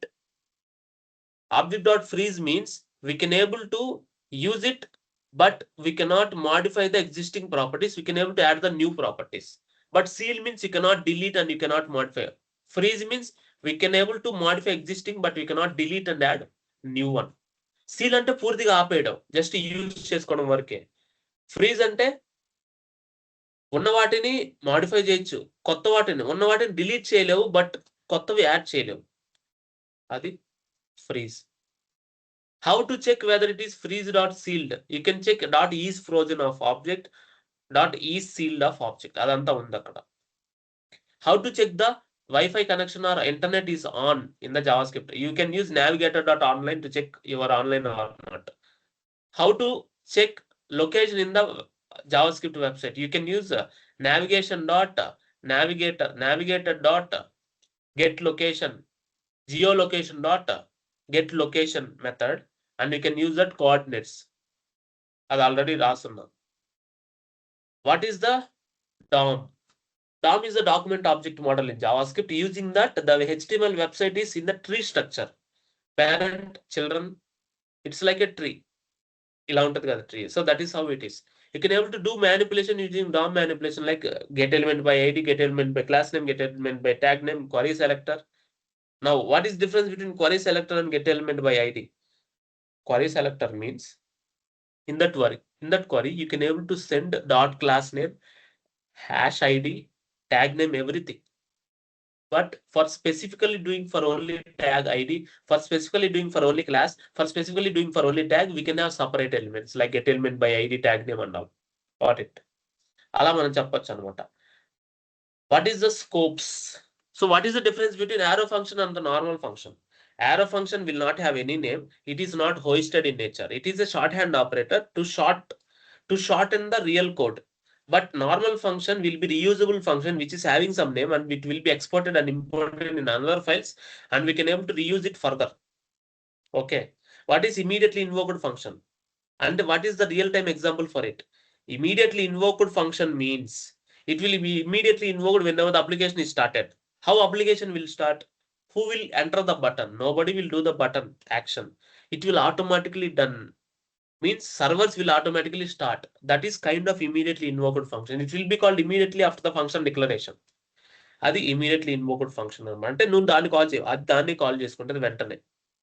What is the difference between call, apply and bind? Call, apply and bind will be useful to change the this reference of an object. This reference. If you send the new reference by call, it will modify the this reference of a function and it will call immediately. Apply means if it is sending multiple parameters to a function, by changing the this reference, multiple parameters will be sent as an array and it will call immediately. Bind means it will just change the this reference and get the new object reference by changing the this reference. అంటే this reference change చేసి new object reference ఒక function reference కొత్తది వస్తుంది దాన్ని call చేయాలి మీరు. అది bind అనమాట. What is the pass by value and pass by reference? Pass by value అంటే ఏం లేవు, ఒక ప్రిమిటివ్ ఇన్పుట్ ఇచ్చారు అనుకోండి, ఏ గాని బి గాని 5, అది pass by value. Pass by reference అంటే ఒక ఫంక్షన్ కి మీరు అరే ఇచ్చినా సరే ఆబ్జెక్ట్ ఇచ్చినా అది రెఫరెన్స్ గా పాస్, ఎందుకంటే అది ఆబ్జెక్ట్ ఇస్ రెఫరెన్స్. అరే అయిన ఆబ్జెక్టే కదా, ఆబ్జెక్ట్ అయిన ఆబ్జెక్టే కదా, అరే is also an object. That is a reference type. Objects arrays పంపిస్తే రెఫరెన్స్ టైప్ పంపించినప్పుడు అంటే రియల్ మెమరీ లొకేషన్ ని షేర్ చేసినట్టు. మీరు దాన్ని రిటర్న్ చేయబడలే, పాస్ మాడిఫై చేసిన తర్వాత ఆటోమేటిక్ గా మీరు పంపించిన వేరియబుల్ మళ్ళీ మీరు కింద ప్రింట్ చేస్తే అది చేంజ్ అయ్యి ఉంటుంది. Got it. What is the recursion function? Recursion means calling itself, a function calling itself. If there is an infinite time, somewhere it will stop the execution because of some condition, then you can go with recursion. ఇప్పుడు n factorial అంటే n-1 plus అదే star n-2 star n-3 star n-1 అంతవరకు నువ్వు execute చేస్తూనే ఉండాలి. అది 100 times అయినా 1000 times అయినా నీకు తెలుసా? తెలియదు ఎన్నిసార్లు అని. లాస్ట్ వరకు ఎగ్జిక్యూట్ చేస్తూ ఉండాలి. ఎప్పుడైతే 1 వస్తుందో రిటర్న్ చేయాలి మొత్తం. That is the recursion function. What is the higher order function? Higher order function is a function which is taking another function as an input. నేను చెప్పాను కదా higher order function E6 feature లో TypeScript లో array dot filter, array dot for each, array dot అదేంటి ఏదో ఉంది కదా find, reduce, ఇవన్నీ హైయర్ ఆర్డర్ ఫంక్షన్సే. ప్రామిస్ లో ఉన్న రిజాల్వ్, రిజెక్ట్ కూడా higher order functions because it is getting back callback function. Function currying అంటే మీకు చాలా బాగా తెలుసు. A function which is nested function returning the another function, again we're calling that 1 by 1. దానికి example code రాయమంటే మీరు రాయగలగాలి, నేను ఆల్రెడీ చెప్పుకున్నాను. Pure and impure functions. A pure function is a function, మీరు ఏదైతే ఇన్పుట్ ఇస్తారో based on that only it will act. ఇప్పుడు మీరు యాడ్ అనే function, we have an add అనే function, we have an add function which will taking 2 inputs and it will be calculating the result based on 2 only. It is not relying on external code. If it is relying on external code, that is an impure function. If it is purely acting on whatever you sent and it is returning back the result, then it is pure function. Impure means it is having external reference instead of sending whatever you sent. నువ్వు పంపించావు కాకుండా external అంటే illegal affair ఉంటే అది impure అనుకో. Pure అంటే ఏంటి? ఇంట్లో వాళ్ళతోనే ఉండడం ప్యూర్. ఇల్లీగల్ రెఫరెన్సెస్ ఉంటే ఇంప్యూర్ అనమాట. అట్లా అంటే అనదర్ కనెక్షన్ ఉంటే ఇంప్యూర్. మీరు పెట్టిన అన్నమే తింటే ప్యూర్. అంటే మీరు ఏవైతే ఇన్పుట్స్ పంపిస్తున్నారో వాటి మీద యాక్ట్ చేస్తే ప్యూర్ అనమాట. అట్లా. సో ఇంక ఈవెంట్స్ అన్ని మీకు తెలుసు. What is the event when I am resizing the screen? What is the event you want to use? Window.resize event to calculate the window size. Got it? When I click a button, it should call the server. What is the event? On click function.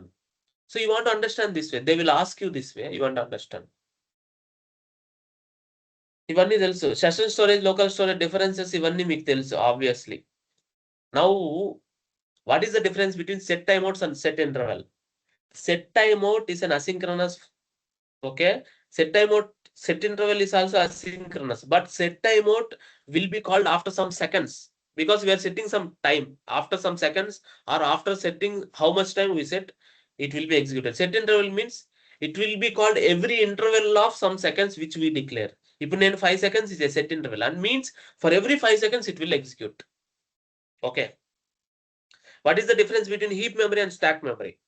Heap memory means all the object will be stored in the heap memory so that it will be reused every time whenever it is using somewhere in the application or in the file.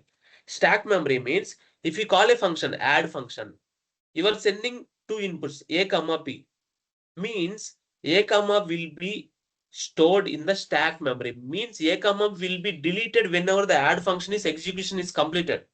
Whenever the add function execution is completed, a comma b, whatever it is declared in the add function, it will be deleted. That is the stack memory. Got it? Even bubbling, even capturing, and even propagation. Whenever you click a button, it is there here. What is the parent element of it? This division. What is the parent element of this course? What is the parent element of this website? What is the parent of element of that? This is the document. From there,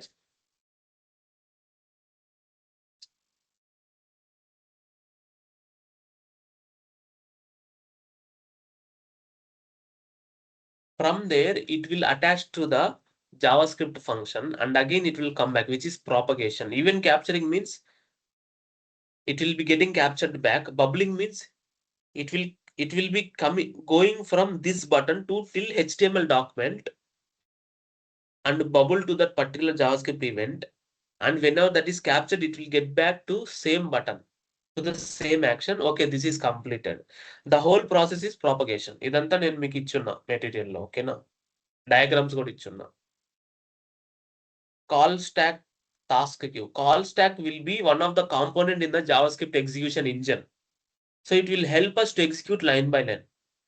Task queue means all the asynchronous operations like promises, set timeout, set interval will come to the task queue. Here we have two task queues, micro task queue and macro task queue.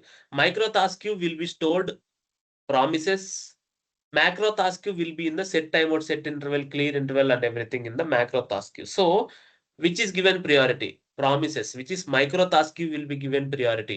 ఇప్పుడు micro task క్యూలో 10 మంది ఉన్నారు, macro task క్యూలో 100 మంది ఉన్నారు. Micro task క్యూలో ఉండే 10 మంది అయిపోయిన తర్వాత ఈ 100 మందిని వదులుతారు. అంటే micro task queue is 300 ticket, macro task free దర్శనం. అర్థమైందా? అది. సో వీళ్ళు కాస్ట్లీ అనమాట. ప్రామిసెస్ వీళ్ళంతా ముందు వెళ్ళాలి, అంటే ఇది క్లియర్ అయిపోయిన తర్వాతే అది వస్తుంది. Remember this. Okay, micro task queue is a 300 ticket VIP. Okay, macro task queue free దర్శనం. అట్లా అది అయిపోయిన తర్వాత ఇది వదులుతారు. ఎవరు వదులుతారు? Who will release this? Event loop will do every time and release it. ఇదిగో జిఫ్ యానిమేటెడ్ ఉంది కదా, చూడండి.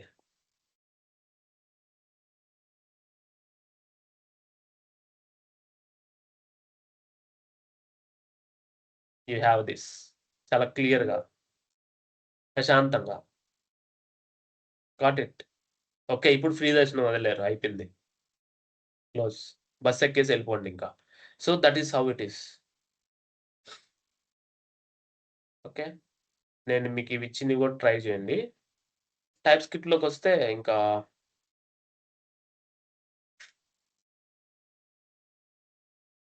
what are the different types in TypeScript? We have string, number, enum, const, enum అన్నీ ఉంటాయి.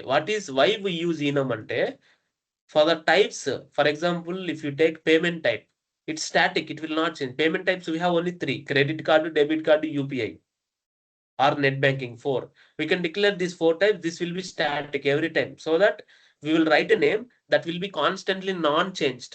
Enumeration value antam మనం, non-changed in future also, that will be declared in database, and the same will be mapped as an enum in the front end also. Void means it will be not returning any type. If you don't know what is the type we are using, you can put any also. Any is also a type in the TypeScript. What are OOPs in programming? OOPs are object oriented programming system. principles, which are 4 pillars. One is abstraction, polymorphism, encapsulation, and inheritance. Abstraction means we are hiding internal implementation, means we are not implementing it, so that in future who are your children or our children will inherit and implement their own logic. Inheritance means getting properties from one class to another class. If I am getting from one class, it will become single inheritance. If I am getting from one class, I will become the child. Again, there is one more child for me. This is multi-level inheritance. అంటే జేజబ్ ఆస్తి నువ్వు నీ ఆస్తి మీ కొడుకు తీసుకున్నాడు. That is class A is inherited by class B. Again class is inheriting class B. Got it. A ని C inherit చేస్తే బి ఇన్హెరిట్ చేస్తే బిని మళ్ళీ సి ఇన్హెరిట్ చేస్తుంది. That is multi level. Multiple inheritance is not possible in classes, but interfaces it is possible. What is encapsulation? In a class, we have public, private, protected scopes of a variable or a method. Means we are protecting the data in a class like a capsule. So that is what encapsulation.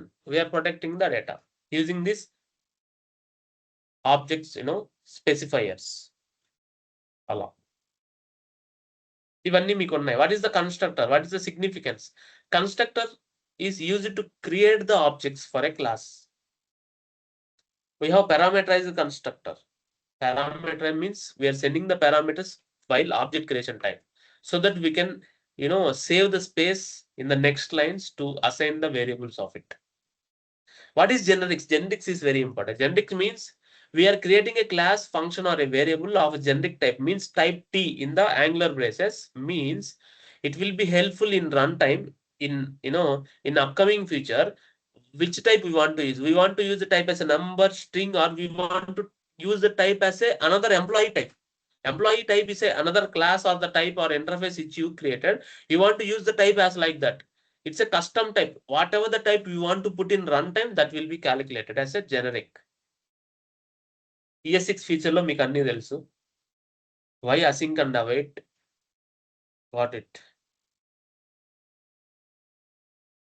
Let and const array functions, default parameters. Default parameters will be used for any function. If you're not sending anything, by default it should be having some value, means default values we can give. Destructuring means for any object, if it is having some parameters on the left hand side, we want to extract those using braces. We can directly extract it without checking whether it is having it or not. If it is having, it will directly get the result to the variables declared on the left hand side. Destructuring కూడా important. So ఇంతవరకు మిమ్మల్ని interview questions ఇలానే అడుగుతారు, వీటిలోనే అడుగుతారు, ఇలానే.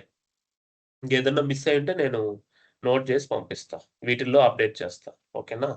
Maximum ఇవే. మళ్ళీ రియాక్ట్ అయిపోయిన తర్వాత మళ్ళీ రివిజన్ చేయాలి మీరు. ఇవి ప్రిపేర్ అయితే చాలు అన్నమాట. వీటిలోనే ఉంటాయి క్వశ్చన్స్. ఇంక వీటిని మించి పల్లె క్వశ్చన్లు అసలు రాలేవు. ఇంకేదైనా 1-2 వచ్చాయి అనుకోండి, అవి మీరు రియల్గా ఇంటర్వ్యూ ఇచ్చేటప్పుడు మీకే అర్థమవుతాయి, మీరే రాసుకుంటారు. ఓకేనా? అది ఇంకా దాని మించి ఆన్లైన్లో అన్ని చూడటం గందరగోళం చేయొద్దు. చాలా ఉంటాయి ఎక్స్పీరియన్స్ లెవెల్కి అన్ని. ఇవి నేను చెప్పినవి చాలా అందరికి ఎక్స్పీరియన్స్ ఫ్రెషర్స్ అందరికి కవర్ అయిపోతాయి. ఇంకా పిచ్చి క్వశ్చన్లు అన్నీ ఏం అవసరం లే. ఓకేనా? ఇంక మళ్ళీ మీరు ఆన్లైన్లో ఏదైనా పిచ్చి క్వశ్చన్లు చూసి అవి నాకు రాలేదే అని చెప్పి అనుకోవద్దు. అదేంటంటే అది మీరు అలాంటి క్వశ్చన్ ఫేస్ చేసినప్పుడు, అలాంటిది రియల్గా ఎవరినైనా మిమ్మల్ని అడిగినప్పుడు, అప్పుడు మీరు ఆటోమేటిక్గా రాసుకుంటారు. అది as a part of the learning. Okay, నేను ఒక 500 క్వశ్చన్లు ఇచ్చాను, అవే వస్తాయంటే అవి రావు. నేను ఇప్పుడు ఎలా అయితే అడిగానో అలాగనే అడుగుతాను ఇంటర్వ్యూవర్. Remember this. నేను ఒక 500 క్వశ్చన్లు ఇస్తేనో నీకు వాటిలో వస్తాయంటే రాదు. నువ్వు కాన్సెప్ట్ అర్థం చేసుకున్నావా? ఆ కాన్సెప్ట్లో ఇలాంటి క్వశ్చన్ అడుగుతారని నీకు మైండ్లోకి వచ్చిందే, అది అడుగుతారని లెక్క. Because you believe the subject అన్నప్పుడు నువ్వు వాడెవడో 300 క్వశ్చన్లు ప్రిపేర్ చేసి అవి నేర్చుకోవాల్సిన అవసరం లే. ఉన్న కాన్సెప్ట్ ని ఇలా అడగొచ్చు, ఇలా ఉంది, ఈ కాన్సెప్ట్ ఇలా ఉంది అని చెప్పి నువ్వు అర్థం చేసుకుని ఇలా ఆలోచించినప్పుడు అది ఒక క్వశ్చన్, అదొక ఆన్సర్ అంతే. Are you getting my point? So that is what it is. సో ప్రశాంతంగా మీరు ఈరోజు సండే కదా, తినేసి మీరు యూ కెన్ ప్రాక్టీస్ దిస్. రేపటి నుంచి ఇంకా తెలిసిందే కదా, యాంగులర్ స్టార్ట్ అయిపోయింది. Clear? Okay. So thank you so much.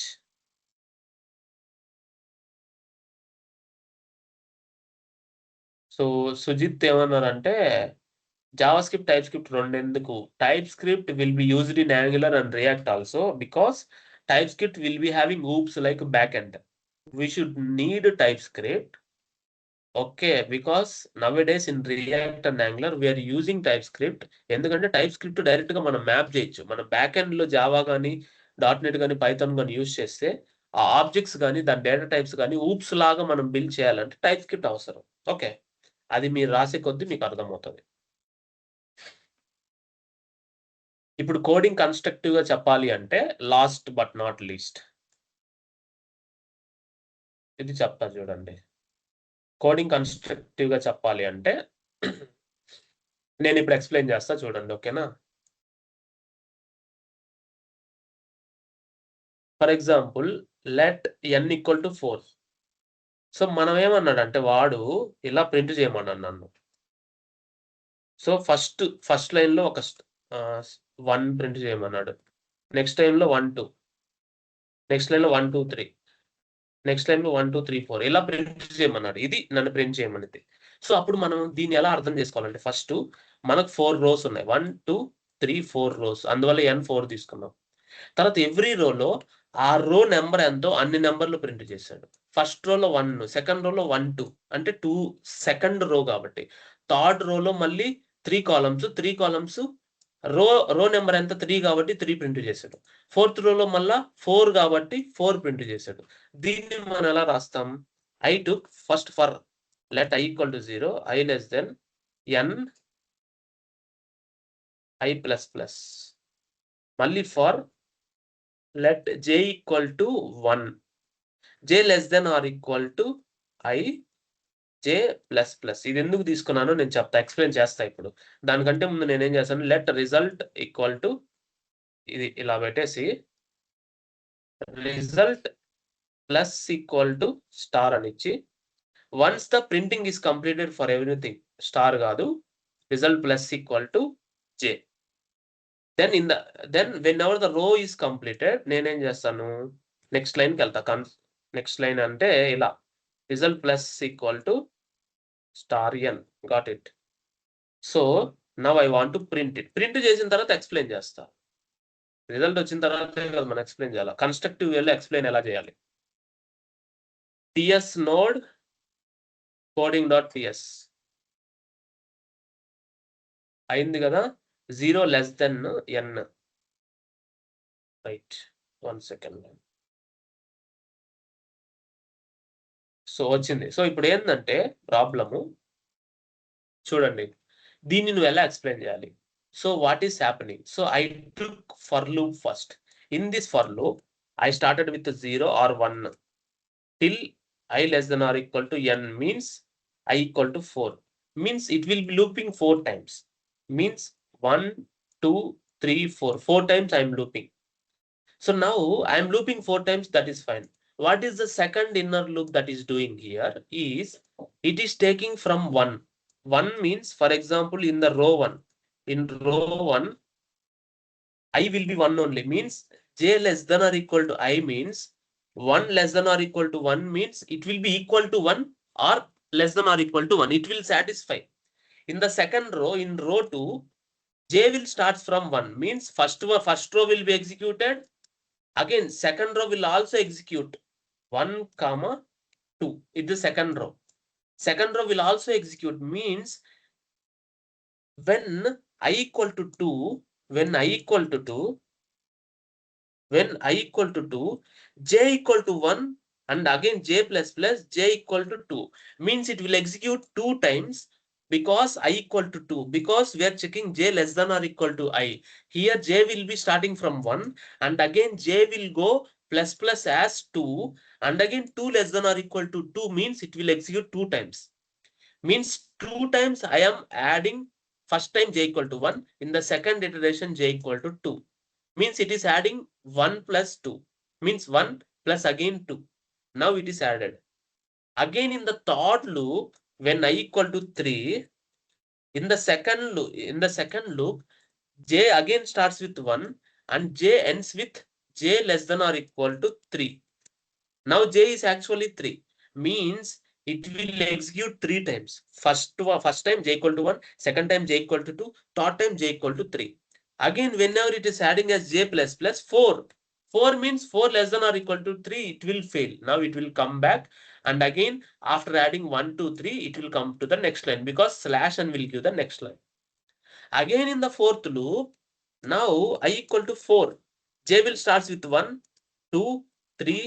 Now 4 less than or equal to 4 will be satisfied. So now 1, 2, 3, 4 will be added. 1 first time, second time, third, 3, third time 3, fourth time 4. 4 times it will execute now. After completing it, we'll put next line. Now the final result will be, after first loop, it will add only 1. In the second loop, it will add 1, 2. In the third loop, it will add 1, 2, 3. Again, every row, after adding it, it will go to the next line, so that we want to add slash, and after completing the iteration, means after completing printing, we add the next line for every row. Then the final result will be this. ఇలాగ నువ్వు దీన్ని ఇలా I equal to ఇదని j equal to ఇదని నువ్వు compare చేస్తూ చెప్పడం constructive explanation. Got it right Karim? అంటే మనం ఇలా, మీకు ఇంకా పూర్తిగా కోడింగ్ రాదు, జావా స్క్రిప్ట్ లో మనం బేసిక్స్ నేర్చుకుంటాం. Java, C sharp or Python చెప్పినప్పుడు డిఎస్ఏ కొంచెం బేసిక్స్ చెప్తా నేను. ఆ రోజు మీకు చాలా ప్యూర్ గా వస్తుంది. Got it? దాన్ని వాడేమంటారు తెలుసా? డ్రై రన్ అంటారు. Dry run, dry run, please dry run it అంటే ఇలా మనం చెప్పాలని అర్థం. డ్రై రన్ ఎగ్జిక్యూషన్ చేసినట్టుగా ఓకే ఐ ఇలా మారుతుంది, జే ఇలా మారుతుంది అని చెప్పి మనం చెప్పగలగాలి. దాన్ని డ్రై రన్, దాన్ని కన్స్ట్రక్టివ్ ఎక్స్ప్లెనేషన్ అంటాం. ఓకేనా? అది మీకు డిఎస్ఏ బేసిక్స్ వచ్చినప్పుడు తెలుస్తుంది. గుర్తుపెట్టుకోండి, డిఎస్ఏ ఒక సర్వీస్ బేస్డ్ కంపెనీస్ కి, పాస్డ్ అవుట్స్ కి చాలా బేసిక్ కావాలి, అంతవరకు చెప్తా. తర్వాత డిఎస్ఏ చూసే వాళ్ళకి, ప్రోడక్ట్ బేస్డ్ కంపెనీస్కి వెళ్ళే వాళ్ళకి ఎంత కావాలో అంతవరకు చెప్తా. అంటే ప్రోడక్ట్ బేస్డ్ కంపెనీస్కి వెళ్ళే వాళ్ళకి మొత్తం డిఎస్ఏ చేసుకోండి. పాస్డ్ అవుట్స్ డిఎస్ఏ మొత్తం అవసరం లేదు. మీకు ఎంతవరకు బేసిక్స్ కావాలో నేను ఏదైతే చెప్తాను క్వశ్చన్లు అవే ఇంటర్వ్యూలో కూడా అడుగుతారు, కానీ అంతవరకు చాలు మీకు. ఓకేనా? ప్రోడక్ట్ బేస్డ్ గూగుల్, మైక్రోసాఫ్ట్కి వెళ్ళే వాళ్ళకి 90 days డిఎస్ఏ ప్లాన్ కంటిన్యూ చేసుకొని దాని తర్వాత మళ్ళీ మీరు ఒక 6 months నుంచి 1 year ప్రాక్టీస్ చేస్తేనే ఆడికి వెళ్ళగలరు. లేదంటే సర్వీస్ బేస్డ్కి వెళ్ళిపోతారు. Got it? ఇంకేమైనా డౌట్స్ ఉన్నాయా ఎవ్రీవన్? ఎనీవన్?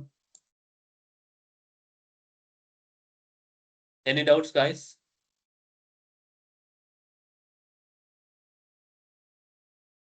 ధరణి Kumar, any doubts? No, sir. No, sir. Okay okay మా. సో డివ్ కి, స్పాన్ కి, తేజస్వి డిఫరెన్స్ ఏంటంటే, span is an inline element. Div అని రాస్తే ఆల్వేస్ నెక్స్ట్ లైన్ కి వెళ్తుంది. అంటే అది ఒక బ్లాక్ లాగా, ఎవ్రీ టైం మీరు రాసేది న్యూగా స్టార్ట్ అవ్వాలనుకుంటే మీరు డివ్ రాసుకోవచ్చు. స్పాన్ అంటే ఒకటే లైన్ లో మీరు ఎన్నైనా రాసుకోవచ్చు పక్క పక్కన, దానికి స్పాన్ వాడచ్చు. ఓకేనా? మీరు HTML బాగా ప్రాక్టీస్ చేయండి. ఇంకా తేజస్విని పిన్నిటి.